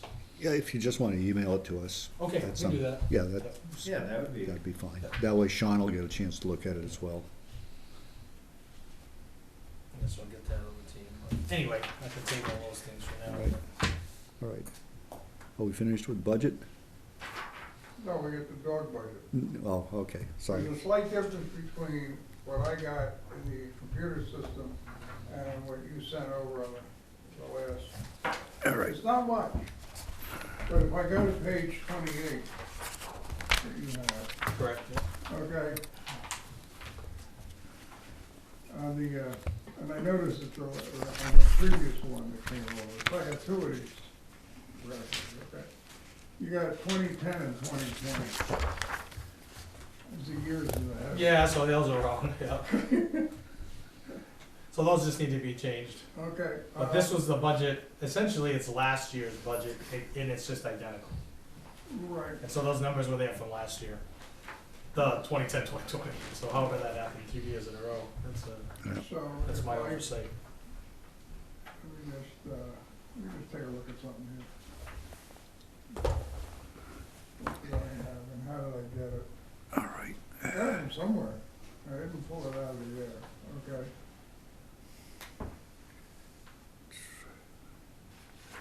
I ended up with 9669. And I got 97.30. And the reason I came up, you got 9730? Yeah. I know I changed something. I know what I changed. Take a look at that, I changed FICA and Medicare. yeah, but you also ought to take a look at item 39, 391, 391, you got a double, period in there, it probably screws up the, So $100 has 2 periods. yeah, Decimal points. that probably screws up the math. Somehow it pulls it up as null if it's in a spreadsheet. Oh, animal control vet expense. Okay, you've got $400, and I got 100. Okay.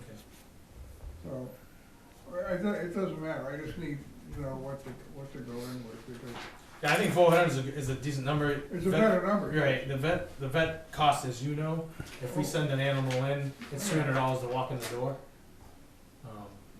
I took the dog to the vets for something, it was $200. Yeah, oh yeah. I don't get out of there usually. Yeah. It's cheaper for me to go to the hospital. Yeah. Yeah, yeah, and it's $150 to euthanize an So animal. we're gonna use They should pay you. 9730, but I don't do change. Okay, see, 9731. Yeah, I typically round everything up, Okay, either but that's down a- or up, so. Okay, so we're gonna use this one right here. And most of the numbers in here are the same as I got in the system anyway. Yeah. Like I said, it's pretty much just fell right in place with last year. $1 for dollar. Yeah, so we'll go through and we'll fix those. I mean, if we're gonna play around with, just a thought, if we're gonna play around with a step scale and everything else, starting around the first week of, certainly during the second week of December, I gotta shove this whole thing into the state system. We can't make a budget and sit out here by ourselves anymore. We gotta do it with the state portal and everything else. Second week of December? Yeah, I wanna get it in. Okay, we don't wanna be doing things at the last minute. That Sounds was like, one of the deals we had. yeah. I had one more item, and I'm sorry to be Yeah. jumping around on you. Oh, that's okay. I can try to help you out. Retirement. You want a certain page or just Oh, on the back on the budget page. Or just on the Just spreadsheet? straight up. With an increase of 20,000. Yeah, the biggest reason I can explain, there's 2 reasons for the increase. The first reason is, I got a raise, Weston got a raise, and the other reason is, the first half of 2020, last year, we paid 28.43%. July 1st, 2021, 2020,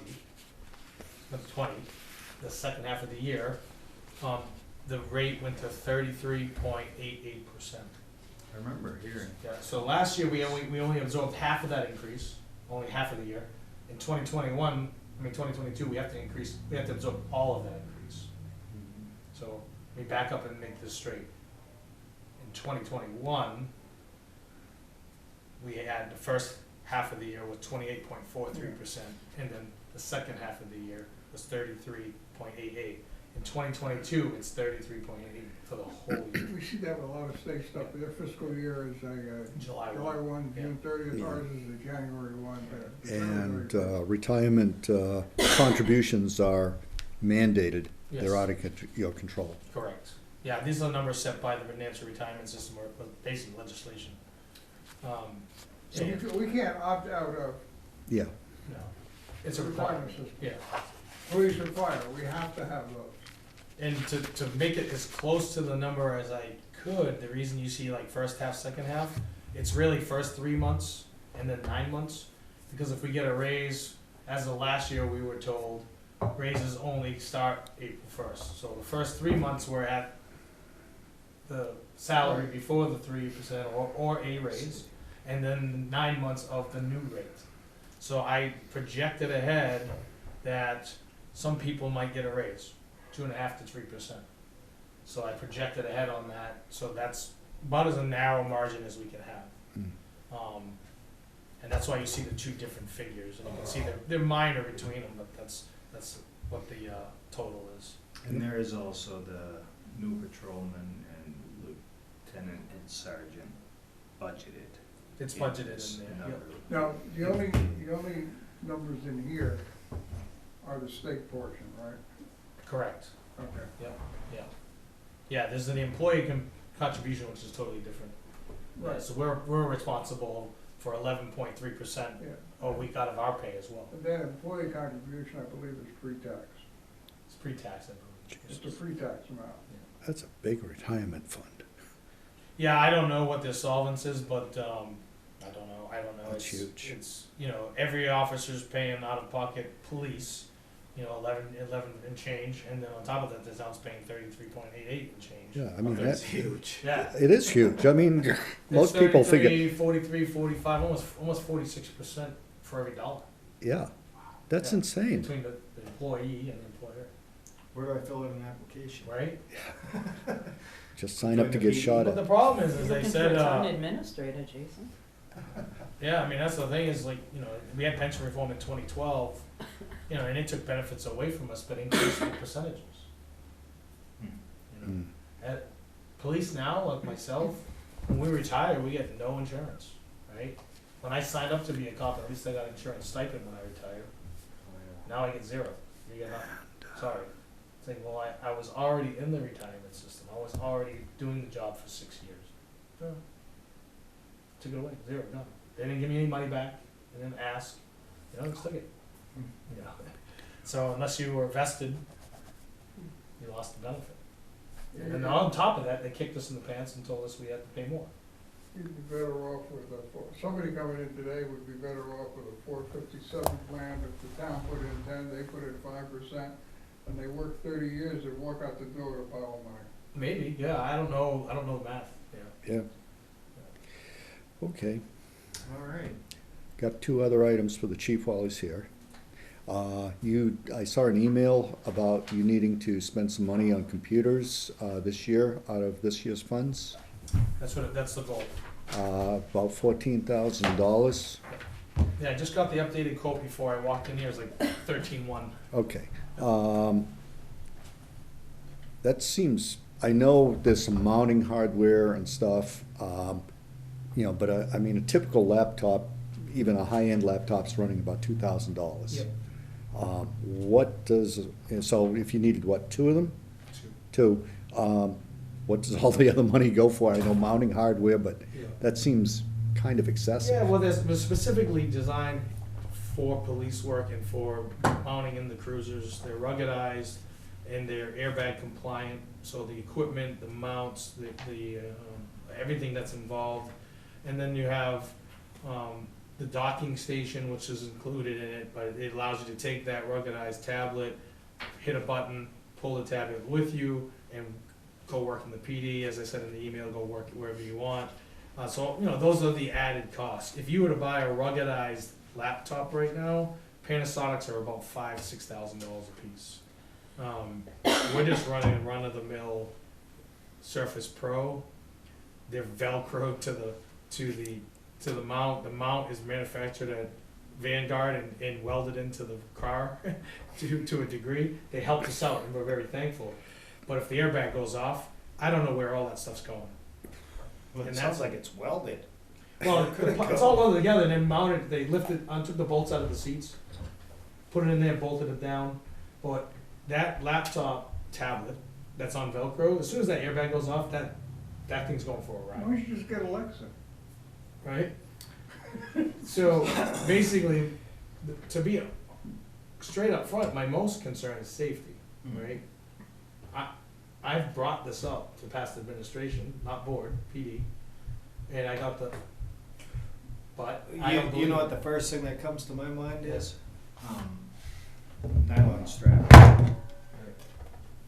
Yeah. They're rugged, they're like. Yeah, but if you put a nylon strap on it, can you see the screen? Yeah.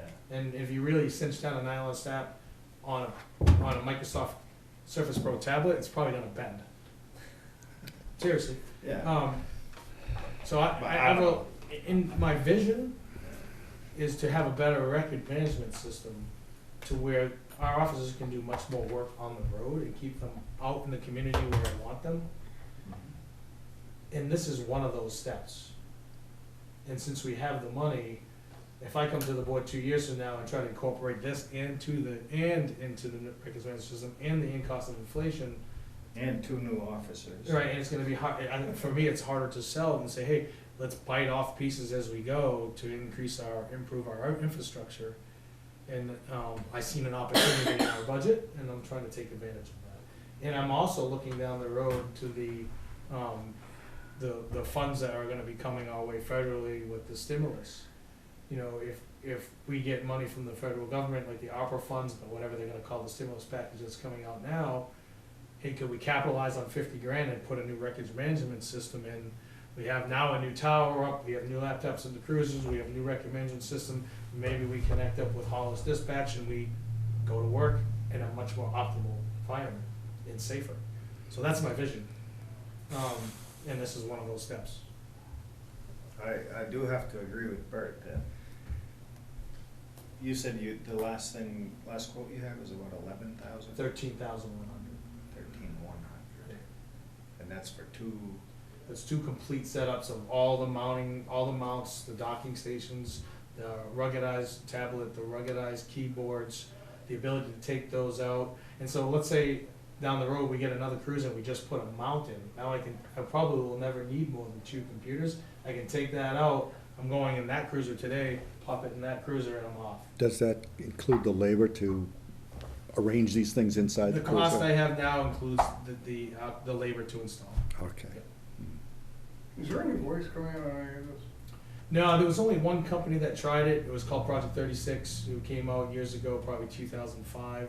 It was spearheaded by the federal government and UNH. I ran that project, Project 56 actually. I ran that in when I was a brand new officer, and it was just the lag time that was causing the problem. So you still have to hit a button, and then you could give it a verbal command, 360 lights and sirens, side strobe, you know, and it would just be delayed. And I about remember seeing something about yeah, that. and about 40% of the time it did the wrong thing. Kind of like a smart voice. Yeah. So what happened with that is, the good thing that came out of that is that the federal government funded a big grant to New Hampshire since it was UNH, and almost every cruiser in the state got new radars, new lights, and that Project 56 program put in. So they tried, and the best thing that happened of it is, you know, we got new equipment. It was really, it was well needed. But so that's the only company that's tried it. So we're okay on the animal control? Yeah, animal control's fine. I didn't have a question on that. I was just concerned about these computers. Yeah, you know, like I said, you know, the computers to me is an absolute step in the right direction. I know they're costly, but I can see, I'm fairly confident of a 5 to 8 to 10 year lifespan on those. But will the 3. computer itself be out of date? Yeah. Well, that's a conversation I Typically, had with the it's like rep. 3 years, isn't it? Because it's running Windows 10 now, and that's what I said. I said, what's the solution down the road if a company like us was to buy a computer for $5,000 and then they upgrade to OS Microsoft 11? Can we migrate with the OS? And the answer was yes. Yeah. So in order to maintain compatibility and support through Microsoft, you know, at some point they mandate you to make that upgrade to that different operating system. Just like Windows 7, if you guys remember Windows 7, they stopped supporting it I think it was this year. Yeah, So it made us kind of force you into going to Windows 10, yeah. or living on the edge. Yeah, you know, effectively though, you know, software changes every 18 months. Hardware changes every 3 years. So if you go, let's say you go 6, 7 years with this system, Mm-hmm. that, you're 2 steps behind at that point. Yeah. You're gonna need a new set. Just throw them out, they go right in the trash. Hopefully the mounts would still The- be serviced. The mounts will probably be okay, but even so, you know, mounts, knobs, plastics, they take wear and tear, they get beat on. Yeah. You know, they're not gonna survive that much longer. They've had a lot of good luck in the field. This company outfits many, many fire agencies as well. You Yeah, know, but- police, fire, and they've had a lot of longevity. But, you know, knowledge is really where the officers are nowadays. Yeah. They don't wanna go into a building or a situation or confront anybody unless they know exactly what they're dealing with. Yeah. And, that could be the case all the time. and. Intelligence driven. Yeah, I mean, the best, you do the best you can for them, and if we have the money in this year's budget that can be spent,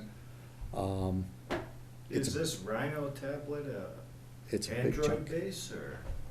That's Microsoft operating system. Oh, it's Microsoft. Yeah, so he's talking, it has Windows 10, Windows 11 is just around the corner, you ought to ask for it with Windows 11, Yeah, they're not offering. I did. yeah. Yeah, Um, but they because you'll be, just short of promising us a solution. you'll be there in a year anyway. Yeah.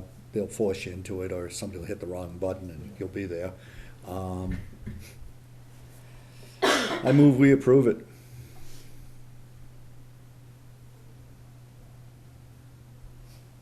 Do I hear a second? I was just looking it up to see what we're approving. Yeah, Patrol PC, I think, is the website. That's right there. Yeah. Computer that will be obsolete in 7 years, that's what we're approving. Well, I like it that it's made in USA. Massachusetts, yeah. Yeah, their companies out of Mass. Obviously, they're probably imported parts. The chip is made in Taiwan. Yeah, or China.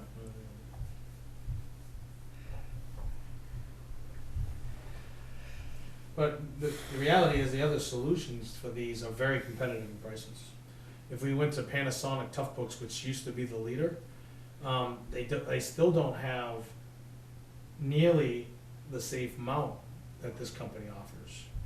And also the way that this thing is built and sits, when I put a passenger in my passenger seat, the way it's designed, he's not stuck up against the seat like we are right now. Like that, these mounts are so high, the ones we have now, you know, and God bless the people, Chief Carpenter, you know, he did the best he could for the agency, but it's this high. When I'm sitting in my seat, it's here, I gotta look over to see the mirror.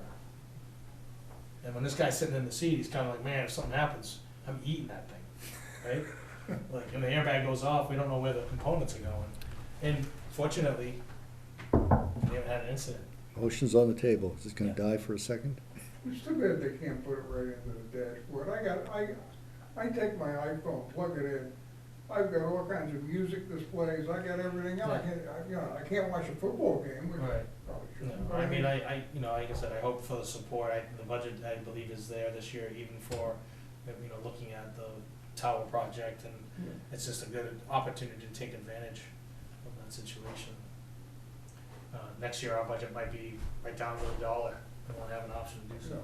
You know, if we're fully staffed. It's just a lot of money for 2 It computers. is, it's a huge amount of money. And Yeah. if the It's just not Surface just the Pros were computers, it's the working- safety, it's the mount, it's the reliability, it's the, And that mount is easily, Transferable? yeah. Yeah, So so- when you retire a car, or is it even worthwhile no, it would definitely come out. to, it would come Yeah, out? yeah, and just to be upfront with you, if Ford was to completely change the interior of their cruisers, I don't know if it'll work in the next cruiser. Where does it bolt to? I'm not sure, Oh. yeah. So, you know, I'm not trying to hide anything, you know, if we don't remodel this cruiser for 5 years, well, yeah, they're gonna go into the next cruisers for sure, right?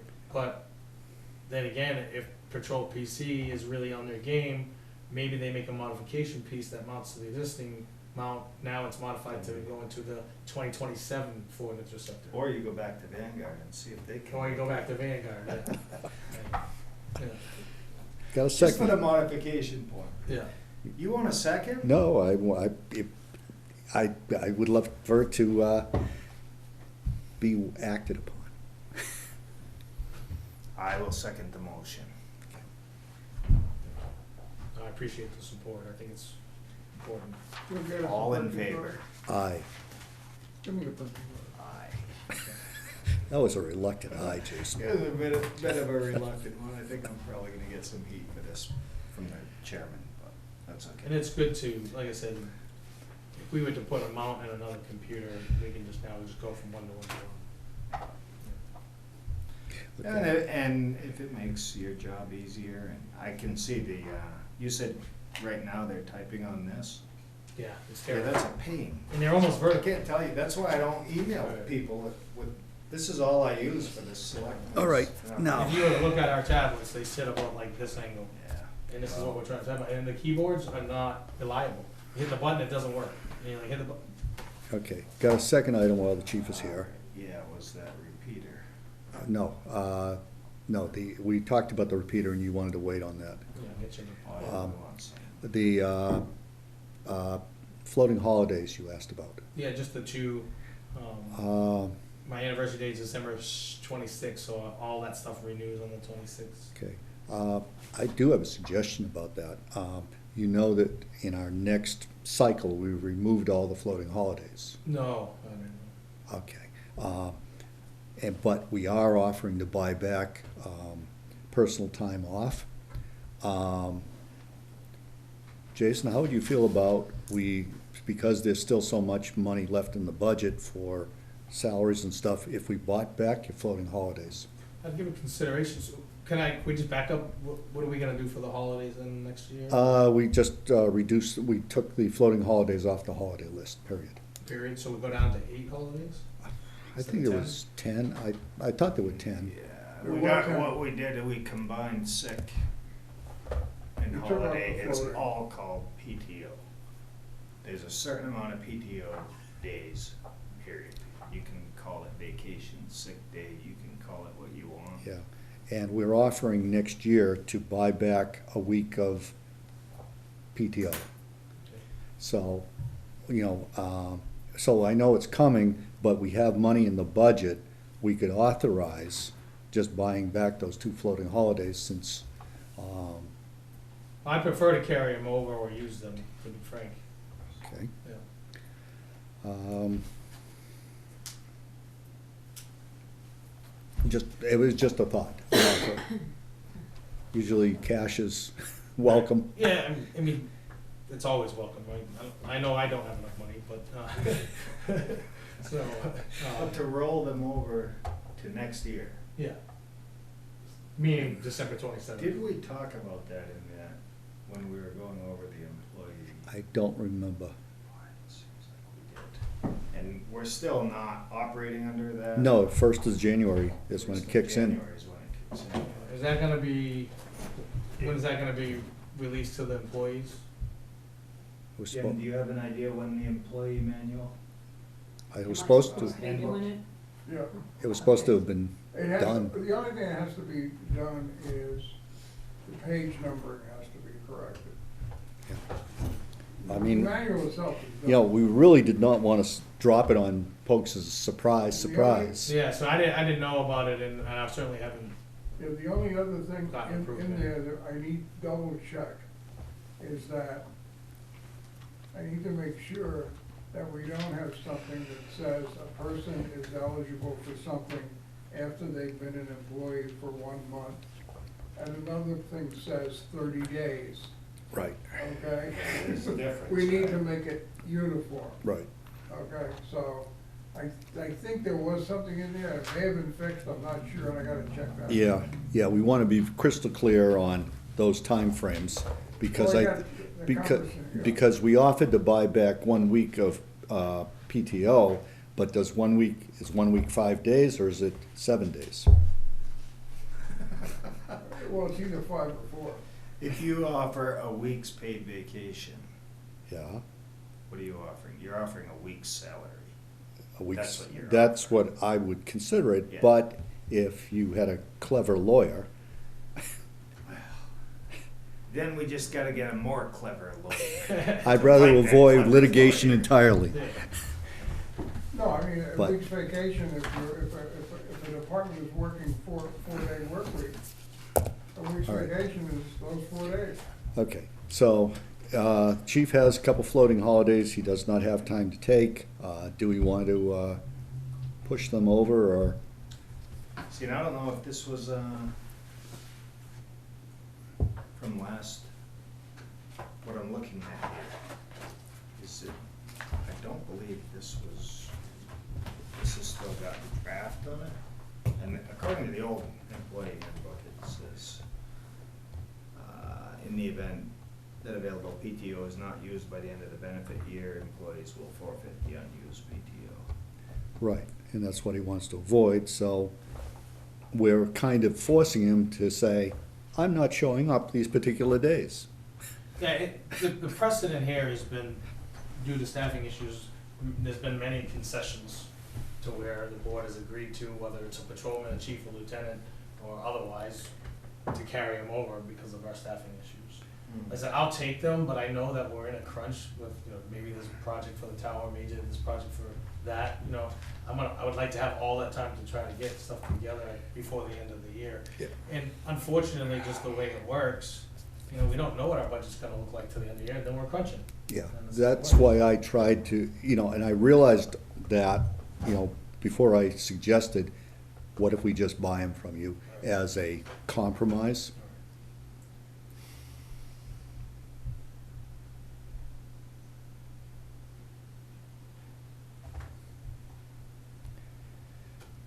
So, I'm just curious, like, did these typically get used up? Cause I'm a new guy here. So, Yeah, I mean- last year, there must have been a rollover. No, There was none from anybody. I don't know. Prior to Wes resigning, he was gonna carry some over. And Chief Carpenter was in charge, so that request would've went through him and the board, so I'm not completely sure if there was more than one request. I know personally, I don't think I've done it. No, I did it in I think I did it in 2020. So it's not an every year occurrence. No, it's just when it happens. And I think the board's been looking at it on a case-by-case basis. Yeah, and it does happen, that we've approved rollovers in the past. It's just not an optimal situation for anybody. Yeah, I think it's 2019 or 2020 I took a rollover. I can't remember which one. I had to go back and look at my hours, but, and I think I rolled over a week's vacation. I think it was 2019 to 2020. And then you had that as I used that time up that year. the next year you Correct. use it up. Yeah. Cause what I don't like to see is somebody retiring and saying, I got 47 weeks Yeah. rolled over. No, and I don't think that would ever be the case here, but that's, no, I used it all at the No, following year. well, we pretty much killed that with Yeah. our new employee handbook. Yeah. Killed it. Did. That sounds like we did some good work that I would grant the The rollover? rollover based on what I'm told here. Yeah, that it's a normal practice and I don't wanna demoralize. We need to get this to Roger. To grant the rollover? Yes. Is this gonna be a snag? It's for- a, No, no, it's no, a, it's it's not a a numbers snack. game on the tracking. He's very meticulous about tracking, so Yeah. we need to. He's done it for us in the past. Yeah, he knows it's been done before. Yeah, no, it's not a big deal, just need a We motion. like having a meticulous bookkeeper. Yes. I think we do. Yep, we need a motion.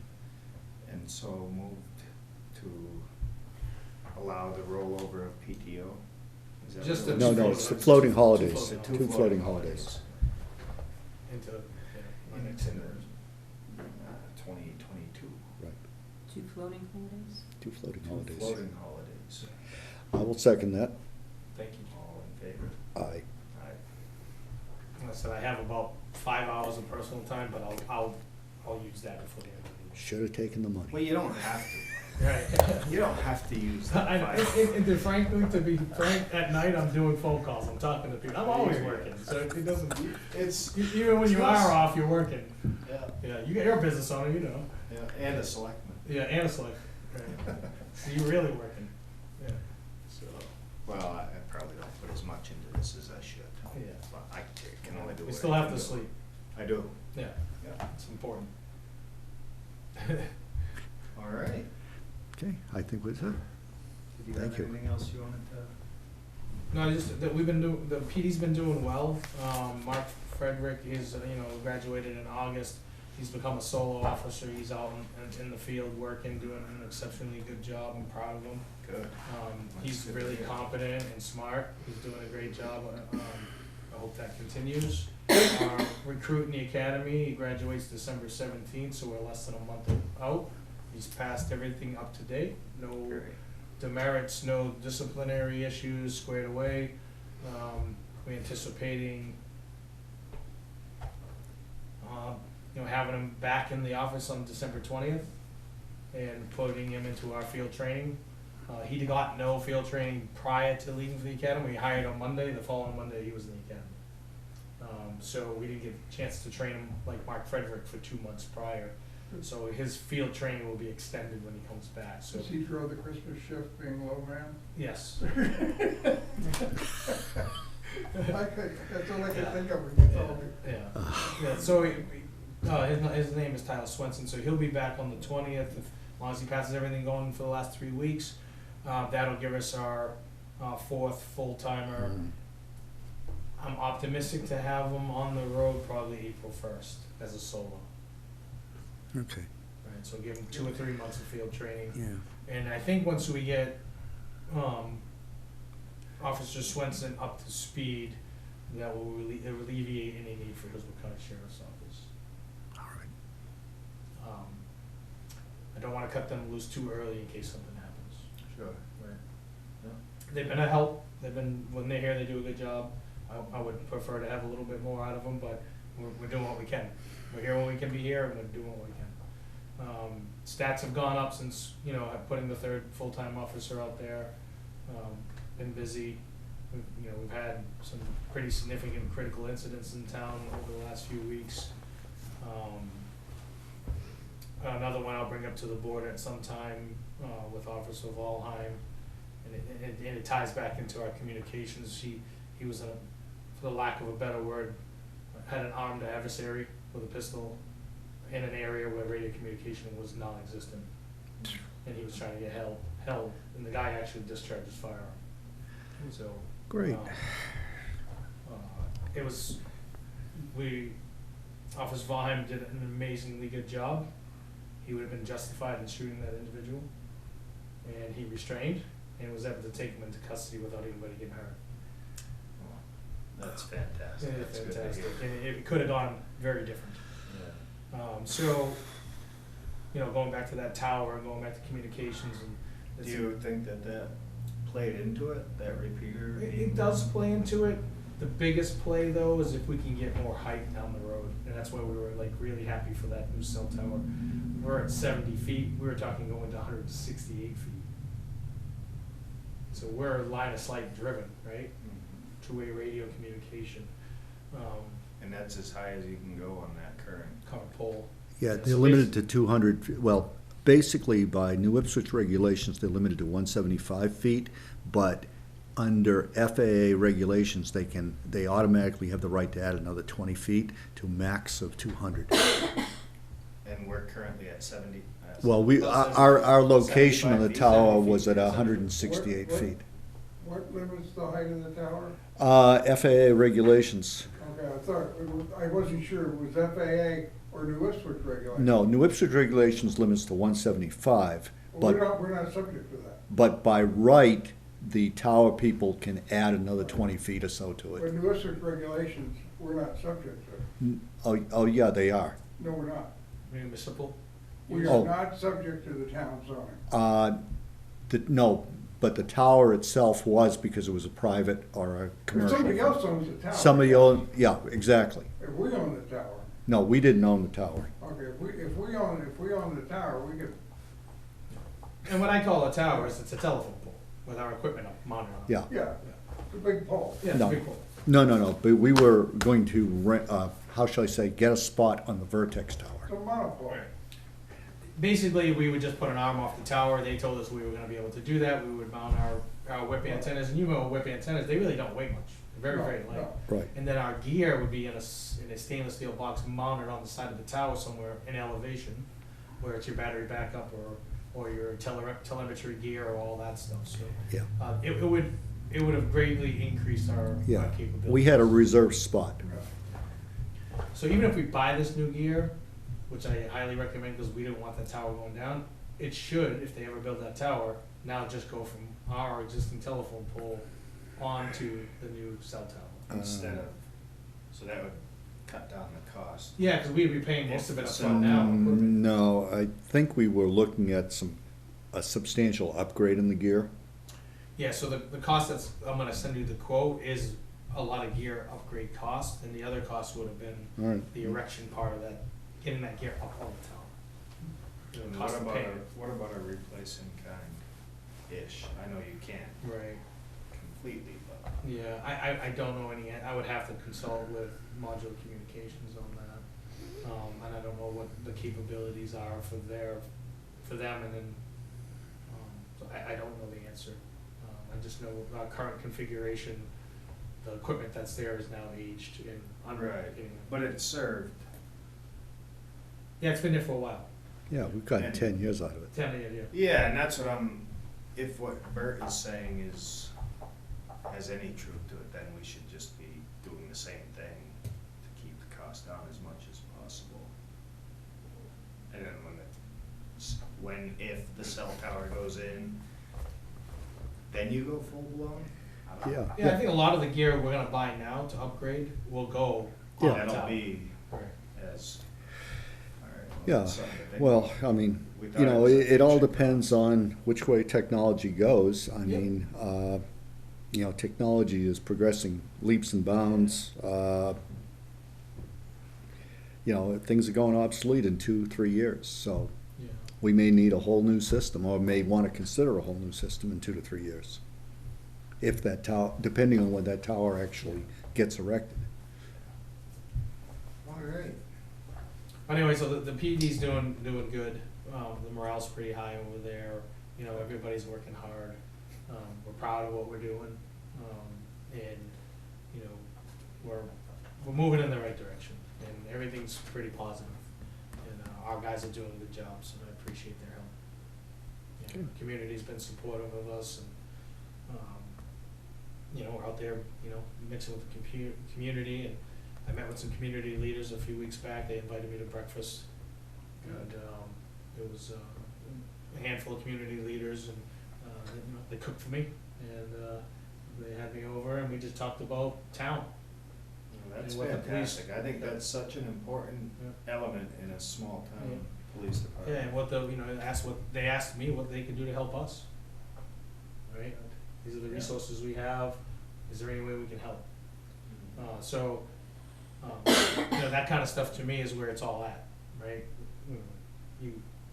If you want to be a member of the community, just jump in. You can, right? Yeah. And a lot of people here have been pretty good to us. So Glad to hear. thanks for the support to the community, and we're gonna try to continue to grow our relationships and do the best we can, and, you know, do our job. Yep. But it's been going well. Alright, well, thank you for your time. Thanks, appreciate it. I will send you a copy of what's in the accounting system, Okay, because eventually that wins its way into a warrant and everything else, and that's what you live with, so when I do that, check it, do a double proof, we'll look at it too to make Okay. sure it's right, but I don't wanna miss anything. all right, I appreciate that, yeah. Should we schedule anything going forward, I think we, As far as, covering any topics of the pay scale or the potential? I think right now we're gonna have our hands full till second week of after the January, really, deliberative first of the year. session. Yeah. Yeah, Well, no, we'll have an interlude between the deliberative session and when we do our public hearings on the budget and the warrant articles. So that'll happen the second week of January, I believe. So between deliberative session, which is the 5th or 8th of February, I'd never heard back from Debbie or Bob on I that. don't think they're used to having a say in when it is. Well, we're being nice for All right. once. But that gives us a couple weeks in there to address any other issues. So it'd be second, third, or fourth week of January, maybe we could talk about it. The only other thing I thought of about the deliberative session too is we can't hold it at the same date and time as the school. Well, no, one's a Saturday, one's a Tuesday No, evening. the school, but the school, I think, has got the same time window too. Oh, Anyway, I brought that I'll up find just out. on the pay Yeah. scale, because if we were gonna try to adopt the pay scale, it would change the budget. I think we need to talk about it quite a I bit. don't know if we're gonna be able to implement that this year. I don't, yeah, It seems like it needs it's, serious consideration. it does, because what we need to look at Set is the aside. town overall, really, Yeah. not just the police department. It's not just, And once it's adopted, I definitely can see the pros in it, I can see some And- serious problems. the cons. Yeah. It's a, But like I said, I really, if that comes to worse, I would really like to see something to make our newer patrolmen more competitive. Because those are the guys that are gonna leave. I did notice you budgeted a little more for them for first year increase. Yeah, so I think it was, the way it's budgeted for 2021 was new guys got hired at 44, and then we brought them to 48, and then with a 3% increase up to 49 or something for 2022. If it was approved by the board. Just remember to remind them all that if they want more money, we're happy to buy their time off back. Or even Well, health insurance That's, back. yeah, and that's Yes. the problem with the new guys, they don't have much time. They got a week after a year or whatever. Yeah, they don't have much time off. Yeah. So, I would really like to get more competitive, at least on the lower, I mean, when I say lower end, I mean the newer guys. Cause those, you know, like, I think, you know, myself, speaking for myself, we're pretty vested in staying here. Just on that note, was Volheim taken straight out of the academy into Chief Carpenter's force? Nope. He was hired with experience. Correct. I see. Yeah, he started in Milford, went to Jaffrey, and then he ended up here. So, yeah, what is the success rate of actually having someone hanging on to them that long? It doesn't happen very often, it sounds like. No. Yeah, especially here, I think Chief Carpenter's number were, in the 18 years he was here, he hired 21 cops. Yeah. They That get was us. itchy feet about 5 years in. Yeah, and that's an immense amount of turnover to try to handle. And, you know, there was many letters sent to past boards about retention and And options. that's, you feel like is pretty high on the list, Yes. having that pay scale. so Yes, that they can and to be frank, that pay scale is just keeping up with the average around us. It's not leading the way at all, right? And I think. Right, and whatever the numbers are that get plugged into it, Yeah, just the fact of having a pay scale yeah. that they can see, you feel like will be a good retention. Yes, and I think it's competitive with what's around us, right? And so geographically, an officer who lives in the area is not gonna wanna travel an hour to go for work for another $1 an hour. Yeah, Right, so geographically, we're pulling from the same pool of people that live in this area. We're not getting a lot of people that are coming from, 500 miles away and relocating to New Hampshire to be police officers. Yeah. It's just not happening. And our population is rather sparse, so Yeah. how many people really want to be a police officer? Yeah, and it's challenging right now. I think that the narrative has changed a little bit in the last 6 months, and we're actually seeing a little bit of an uplift and a little bit more people interested.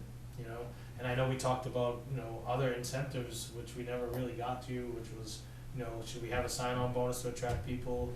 Should we have other incentives to retain people? you know, which is just a couple here, and, you know, I've given them to the board in the past, and we haven't really followed up on it, so. We have had a bit of brush fires burning around. Yeah, us oh, I'm in the sure, time. yeah, No, I mean, yeah. you as well. Yeah, everybody, right? And that's why Yeah, I'm patient. Trying to Yeah. establish, get your department established as Yeah. well. And like I said, that's why I mean, that's why I said in here, you know, we hired a lieutenant or sergeant, I said, no, I wanna kinda let the dust settle and, you know, let things fall into place a little bit and then go from there. So that was my idea behind not rushing to Yeah. filling that position. But again, thank you for the support along the way, I appreciate it. Oh, how's your new administrative clerk working? Very good. Yeah. Okay. Yeah, she came to work and essentially jumped right in, because she had 16 years experience. Very personable. Yeah, very nice girl, very nice lady, she, you know, just so fortunate, right, for her to, like I said, I didn't recruit her, she came to me from Wilton, 16 years at Wilton PD alone, in an administrative position running, you know, for their department. So she came over here, and other than learning the new records management system, she knows the process. So That's helpful. I'm able to walk away and, you good? I'm good, and go do my job. So, and she has questions, she'll write a few questions down, and we'll tackle them at once. So, thank you for asking, she's done a great job, and I'm very fortunate, we're very fortunate to have her. Thank you so much. You guys, everybody good with this? Good. Yep. Thank you. Thanks again. Sorry for the extra questions. No, that's all right, I don't mind. Everybody wanted it, right? Yeah. Have a good Thanksgiving. Yep. Yes. You too. Yeah, Everybody happy enjoy the Thanksgiving. holiday, hope you have a chance to celebrate a little bit, enjoy yourself. Oh, God, we still have the selectmen's budget. It's only 7 o'clock. We've gone to 10:30. Ron was hoping we were gonna go to 10:30 tonight. We will not disappoint. Moving right along. Next week We can. Holiday too, so. We can get it done before 10:30. I know we can. What do we got? Where are we? Where are we gonna go? What tab? We're gonna go to tab 2. Tab 2. Right? And one thing I need to mention, it just dawned on me, is going through here and budgeting, there's nothing in any of these budgets for health insurance buyout. Okay. So if we put something in, I suggest we put it in one place and we round up everybody and not throw it out in the Well, park. we need to do it for the repurchase of the PTO and also a number for the health insurance buyout. And we should probably put it in the selectmen's budget so that we know it's there and we can Yeah. watch it a little closer. That will be something we come to as we get further along. You know, because we don't know. Yeah. Okay, so, anyway, we'll give you this. And, okay, this is a summary report of where we are. When you see an undefined sub-account or something like that, that just goes to the setup of the thing. I just gotta put a definition in there. Okay. So if we go to tab 2, we have the selectmen's budget. Okay.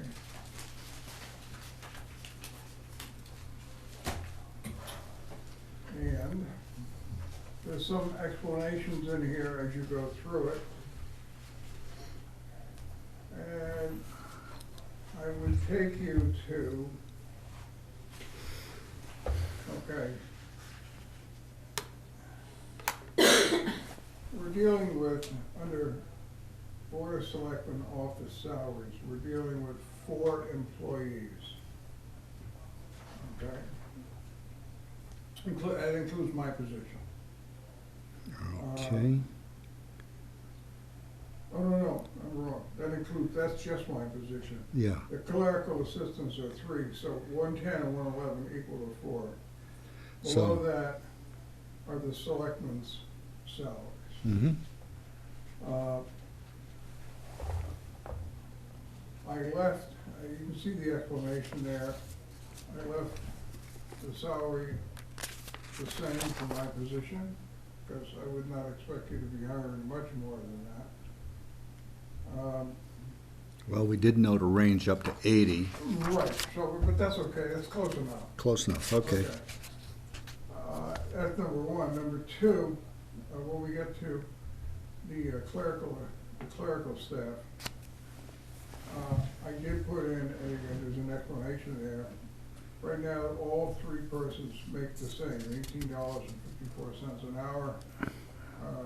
Despite longevity, where two people are relatively new and one has been here for what, 6, 7, 8 years. I suggested 3% COLA for the coming year. Yep. I'm probably a little over on that because I did the 3% COLA from January 1, and we wouldn't be implementing it until April 1st. And so there's some other explanations in here.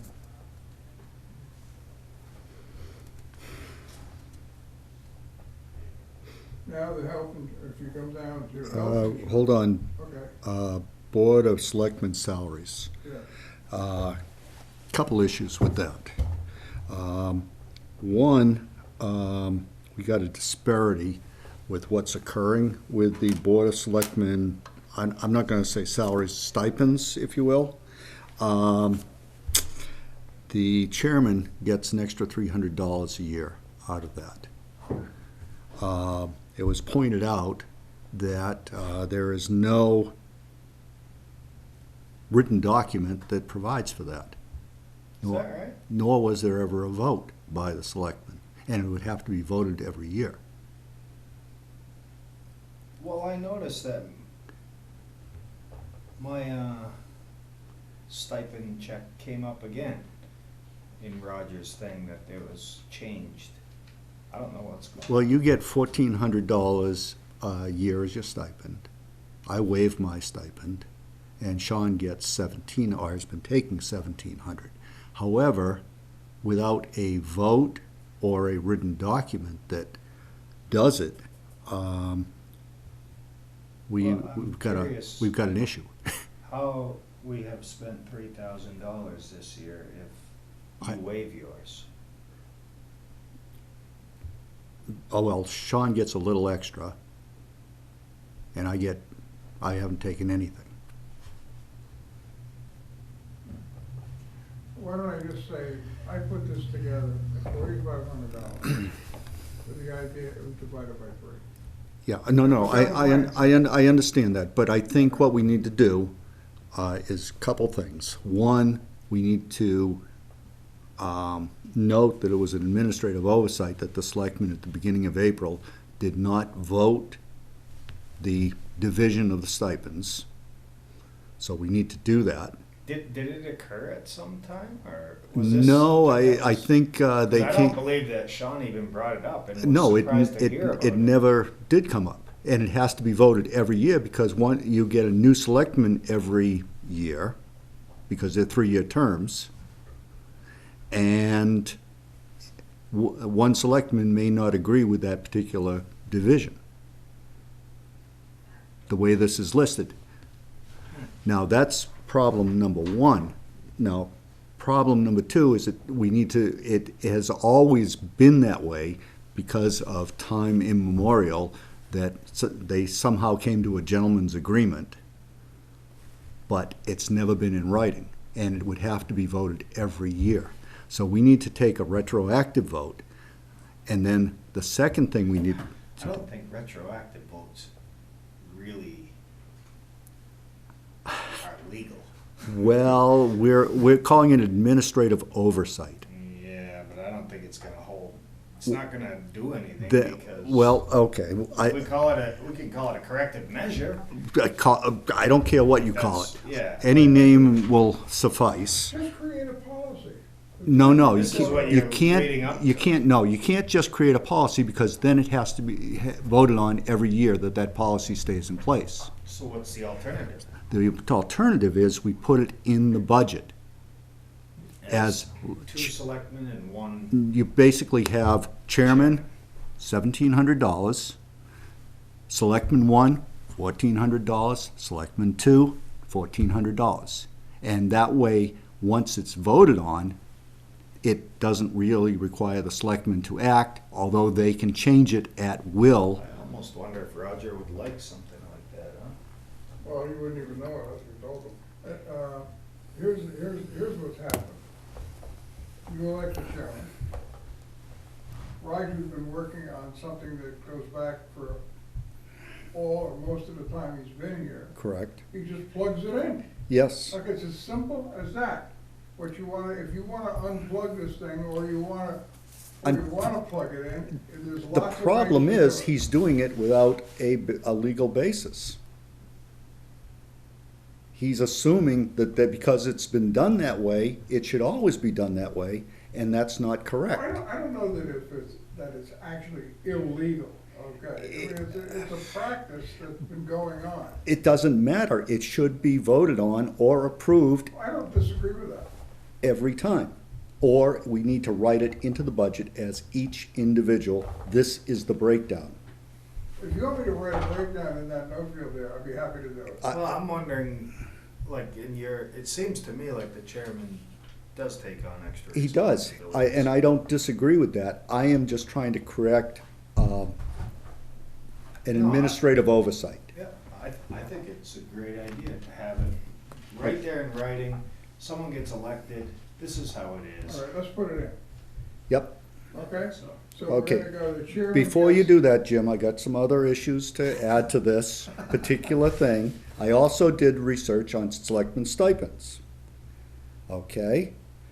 Now, the average selectman stipend in New Hampshire is about $3,000 each. Okay? The low is in Franklin, New Hampshire, at $300 per selectman, and the high is in Loudon at $8,800 per selectman. Hey, they got a racetrack. I don't know what they have. But this stipend has been in place at this amount for the last 6, 7 years, 8 years. Now, Sean mentioned that he, Probably 30 years. it's been there a while. I can't even tell you how long. Question is, other departments, for instance, our sexton asked for another $2,000 in his salary or whatever. Other departments are getting increases. Sean spoke about stipends. This was his philosophy, not necessarily mine, that he wanted to be fair with everybody. You know, some sort of equality, some sort of equitable, thank you. Now, you know as well as I do the hours that the selectmen put in, both here at meetings as well as running around and talking to departments while we're not having meetings. Is this a fair number?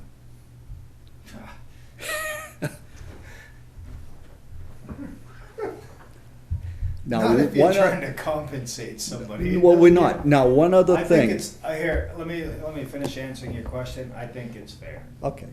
All right. Because if you wanna fully compensate No. a selectman, the budget's off the No. roof, so. No, but I don't here's the think other kicker. When you go to the Fair Labor Standards Act, Yeah. okay, basically the IRS has determined that you should evaluate the position, what it would take for somebody to sit in that position and actually do it. What would be fair compensation for the hours put in, and so forth. And because that person is either a volunteer or elected official, the maximum you should be paying them before they become an employee is about 20% of what that position would actually be worth. Interesting. So those are the kind of magic Did you plug numbers. them numbers in? I have no idea what this position is worth. Millions. Well, by law in New Hampshire, elected officials are not employees. The IRS would treat them as employees if The we were. IRS might treat them one way, but. Yeah, state law may State say one Department of thing. Labor- Department of Labor, in other words, you don't get elected, you don't get unemployment. What, Yeah. right. But I'm just saying the IRS would treat the income from a stipend You get a W-2 on it. and if it went over the 20% of the valuation of the position, whatever. I don't think we're even close to that, what this position is worth, but it's something to consider for maybe some of the other. Yeah, especially in light of how many new IRS auditors did this? as many as they could get. 7,000 new auditors are coming at us first? I heard they hired private firms to come at us. 87. God bless them. What's that? 87. Not 7, 87. 87,000 new federal workers? IRS. IRS workers. Just what we need. He says thumbs up. There's nothing you like better than sitting and. To have your books audited? Thank you very much. No, thank you. But anyway, I think that's a good suggestion to have that. but I would like to break it out. Yeah. But I did want to throw those other numbers out there just for consideration.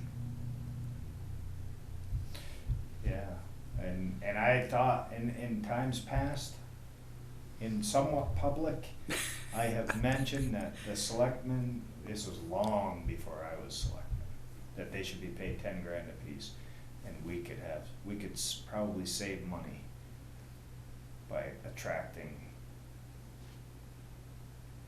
Superior candidates.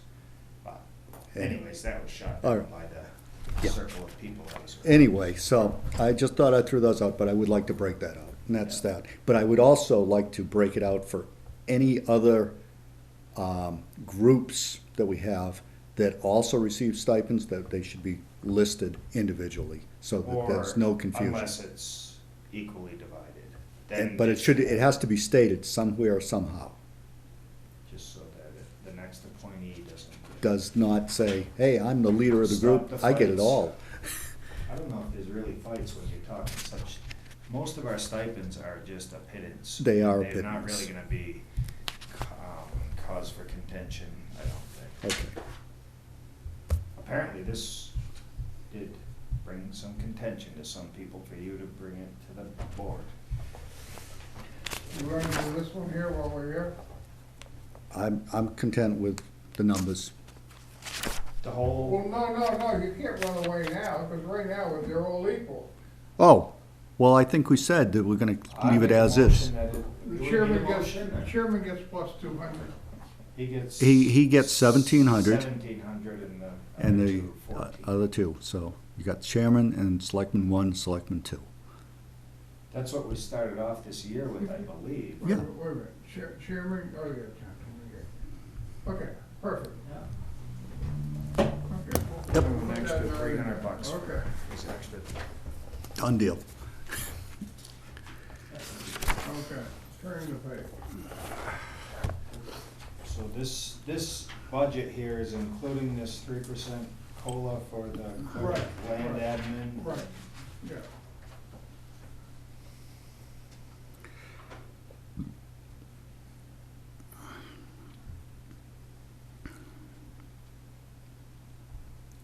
And one of the things too is, if we look at the 2021 actual,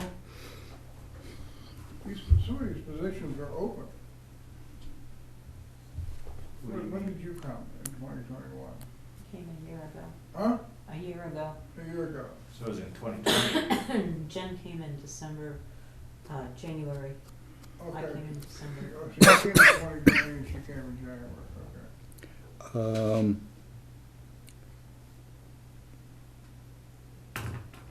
All right, yep, okay. So there's an increase of $16,000. Yep.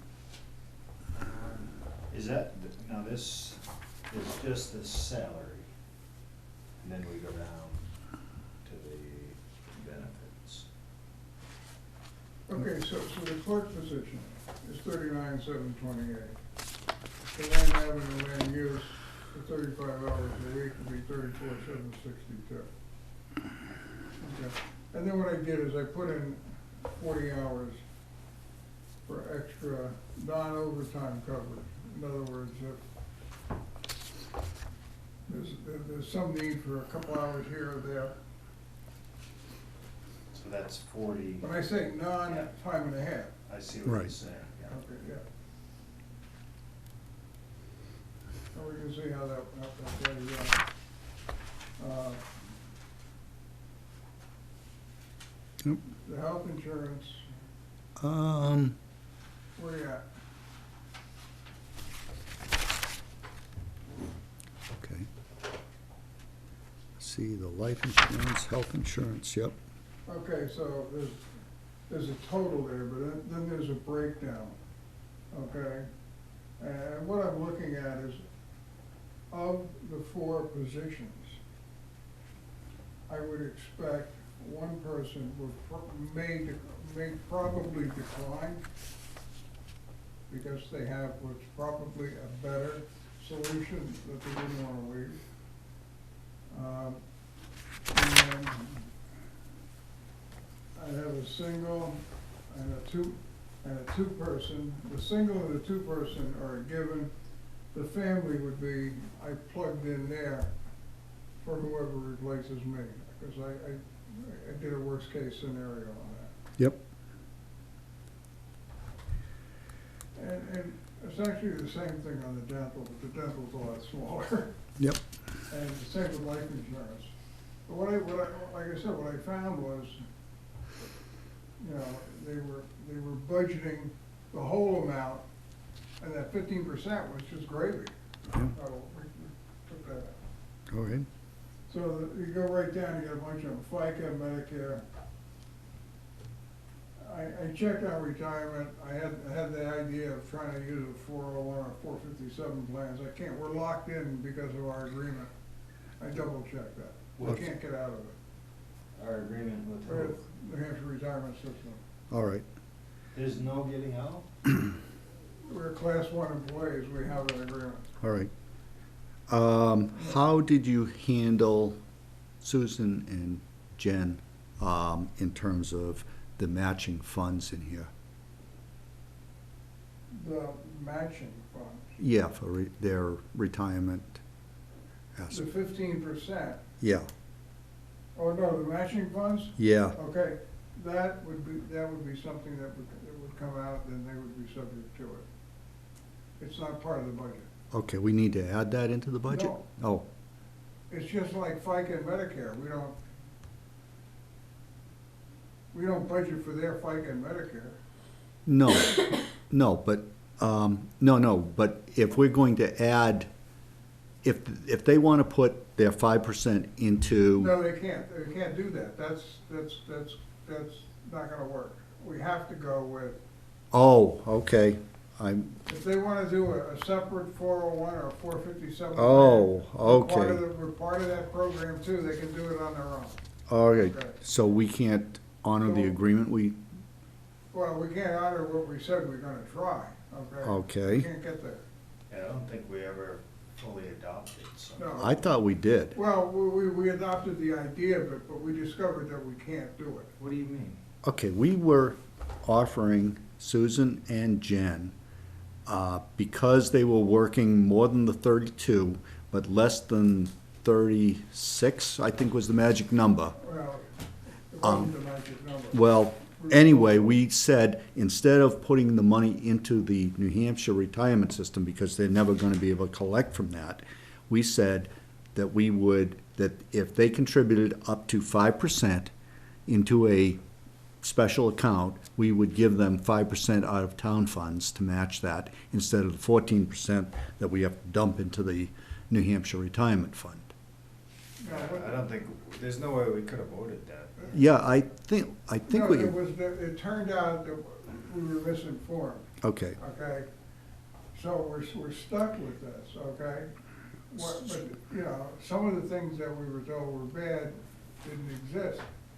Anybody who's in the retirement system can collect a pension at age 65, all right. okay? Even if you've only worked 6, 7 years, okay? You can collect a pension. Okay, then are we actually at treating them as full-time employees? Yeah, Okay, Do you remember there being a vote? no, okay, it was just a It's more like- discussion It's more then. like a discussion, this is what Yeah, we're it was running. a discussion. Yeah. Yeah, it was So always this something. is, Okay, so what goes into the retirement system on behalf of, that the employee puts in yep, is pre-tax. pre-taxed, okay, And if the employee decides to leave, they can get it back with the interest earned while it's in the retirement system, and they can roll it over into Right. an IRA or something But else. that 14% is lost to them. Yeah, Okay, I just wanted to make sure I understood. I'm good. okay. That's what that 14% is the town's. Contribution. We're looking at there's the town share. Yep, okay. It's actually 0.1406. That's a little less than 44%. No, Oh, that, the police are way out. They're separate funds, and the police one is in big trouble. Is it? Oh, they were a few years ago, and I don't, you know, I think maybe they've gotten better now, we don't hear as much about it because the stock market went up. But yeah. That's incredible. Well, I heard the only people that make money out of retirement funds are the brokers who sell the dang things.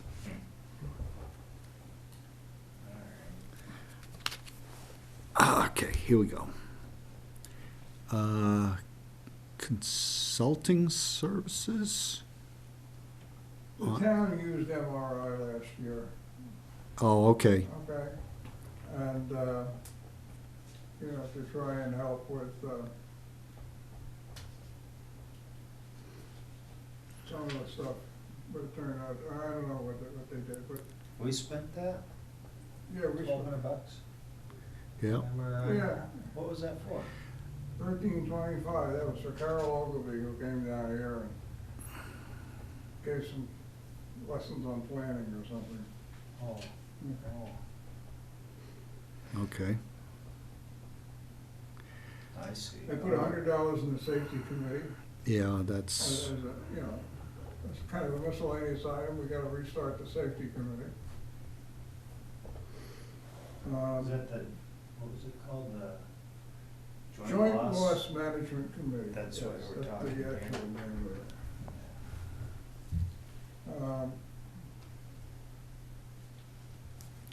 I put $1,000 in record storage with the idea that as we look toward the future, we need to go through our, literally our file cabinets. And one of the things that towns have that most people forget about is that there is legally a committee called the Records Management Committee. And that committee consists of, well, one person in it would be the town clerk, and then there's others. And they're charged with going through and making sure certain records are preserved and others that can be destroyed are destroyed. And there's a whole statute that lists all the different types of records and when these things can go out. So we really need to start doing that, because Has it either ever that or been we done? put a new wing on the building and buy more file cabinets, okay, which I don't think is a smart idea. Has it ever been done? Has it been done in the past, like when you were selectman? it has been done in the past. To a small extent, we hired Iron Mountain to come through and take care of some of the files. But we ran out of money before they could do a complete job, so it was left One half-assed, of so the to things speak. But they weren't getting rid of files, they were just archiving. Well, they were trying to, but they were trying to determine which ones could be archived based on a list. And I think they threw out quite a few records, but nowhere near enough. I can't find the original tax maps, They probably threw it out. which they're not supposed to. Well, I've been looking. if it wasn't on the list, they probably chucked it. The original tax maps? Yeah. What do you mean by The original? ones that were drawn before that, there were zeros and ones in the computer, the ones that John Preston did, he was a surveyor. Yeah, when we stole the land from the Indians. No, it wasn't that far back. We did not, we took it from King George. Who stole it from the Indians?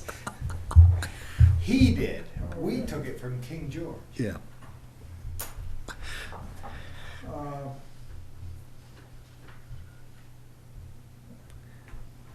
So as you,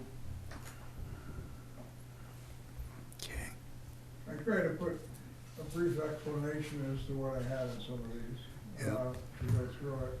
There's one I wanna flag out, because I consider it horrendous. And it's on, page 4. And it's, it ends in 610. Board of Selectmen General Supplies. You'll notice that the 2021 actual was $20,540.31. Don't ask me what supplies we bought for this amount of money, but I can tell you what it is. It's a clearing account for the credit cards. They don't know where to put it, they put it there. And then they do an adjustment journal to move it out and put it into the right place when they find out where it belongs, but they never find out where it all belongs. That just happened this year. Because look at, last Yeah. year it was at 44.77. I think what happened. Yeah.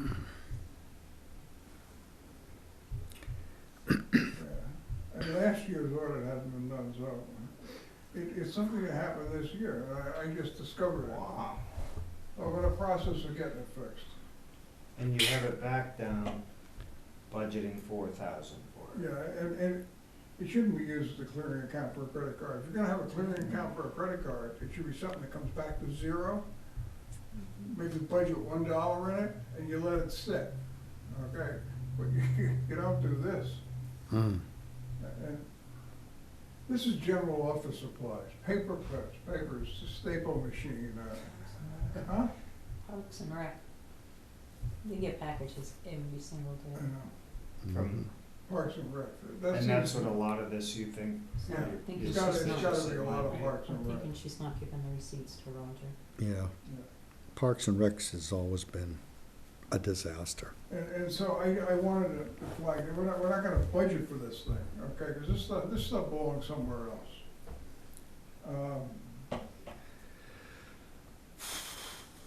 There is an item in here for employee appreciation. Yep.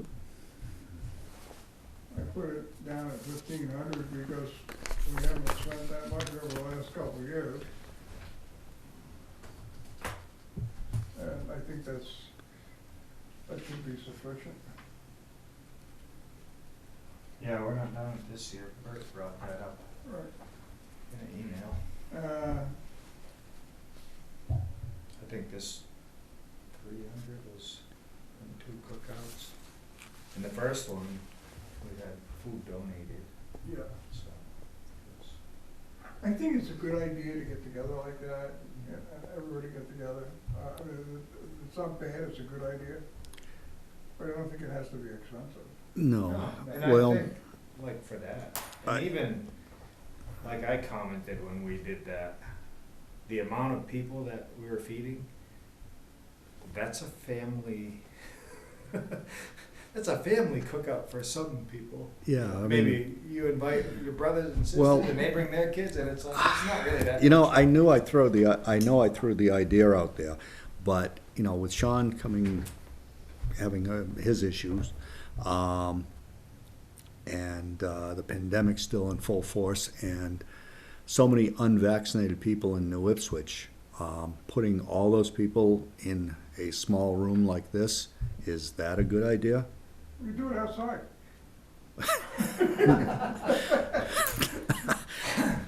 Yeah, we all come down with pneumonia instead of COVID. We have pneumonia instead of COVID, yeah. Well, I think if the employees wanted to, I think, I mean, this is still a free country. And if people feel threatened by this, I don't know if there would be many people out there who wouldn't consider it before coming.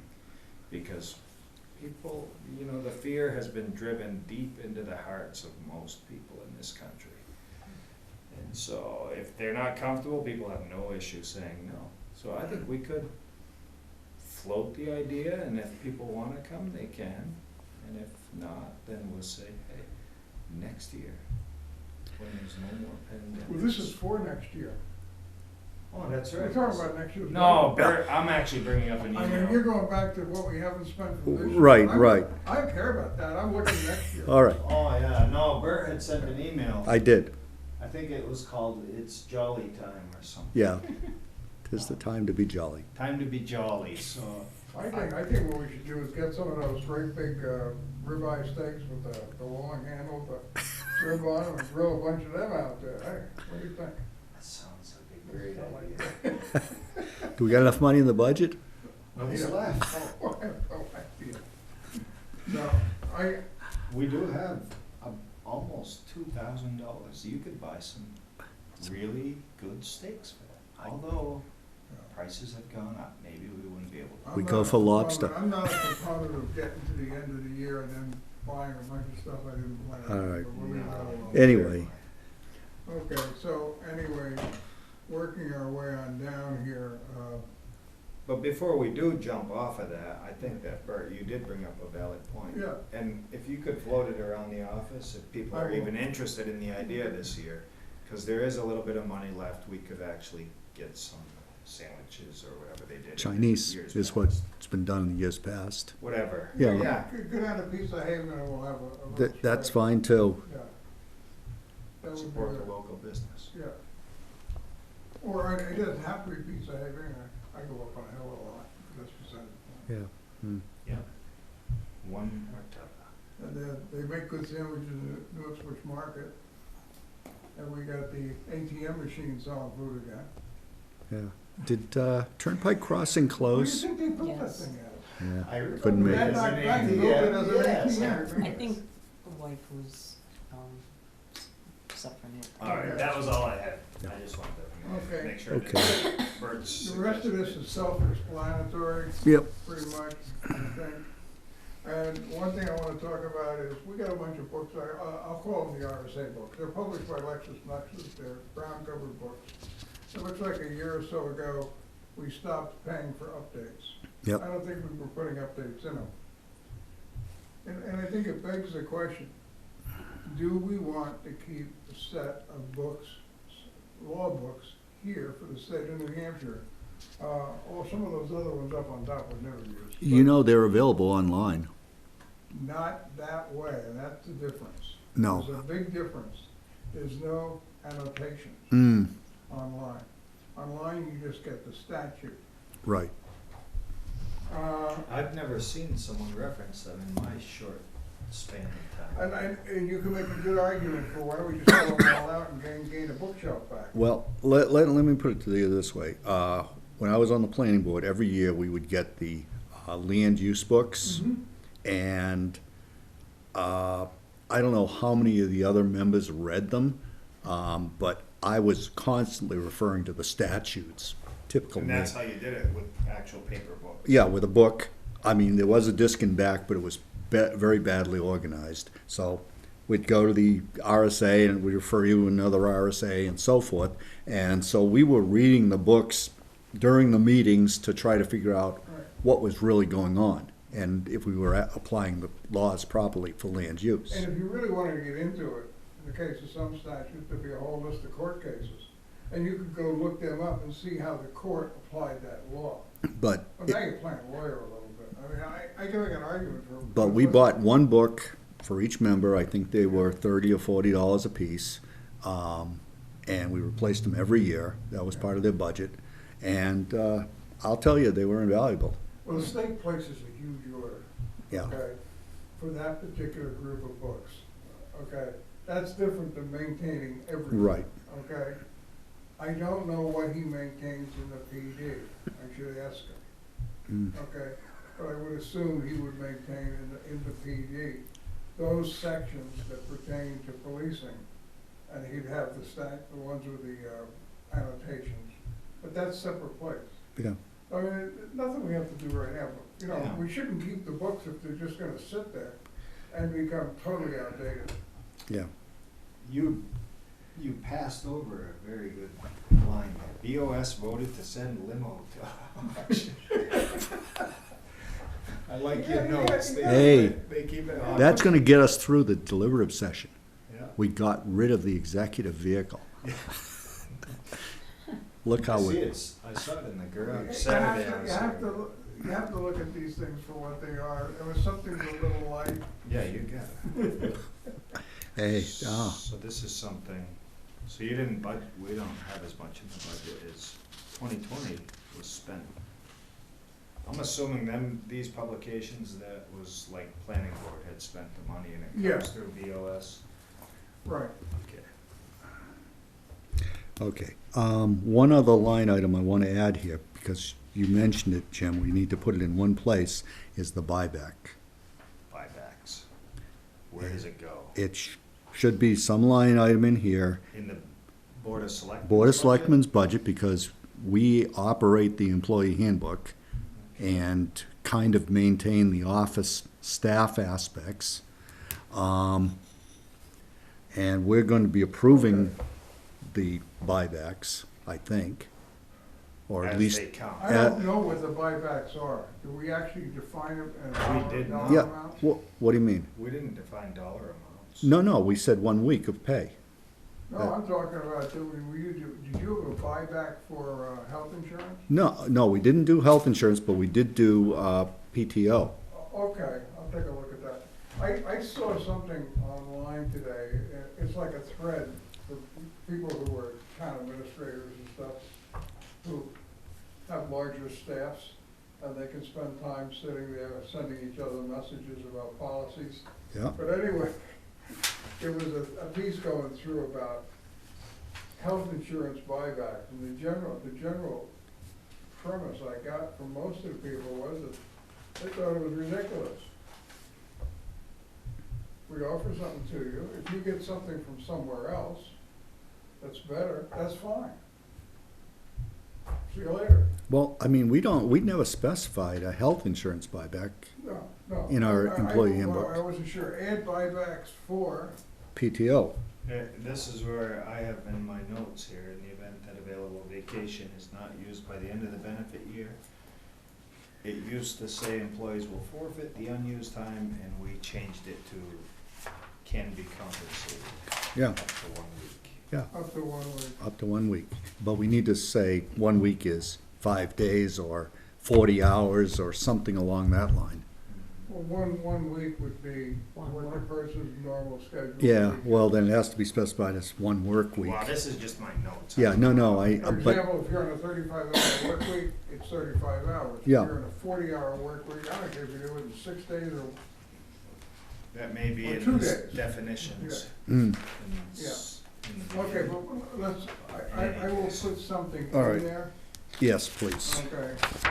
I'm gonna guess a couple of grand would do it. Yeah. Yeah.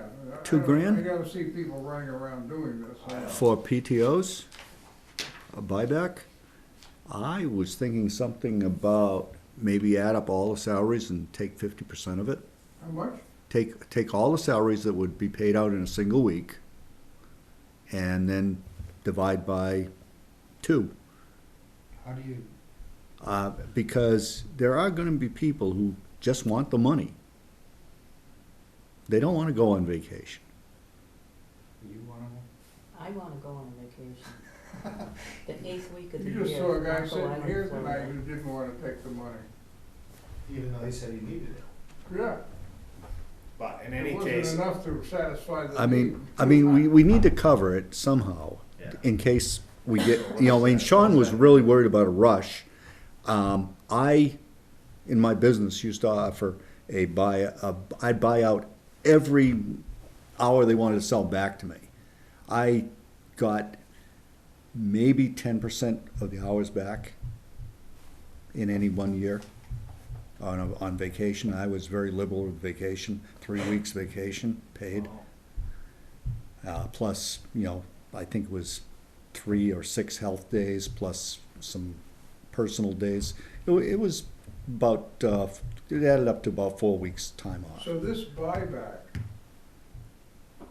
covers Just PTO, paid time off to PTO, yeah. okay.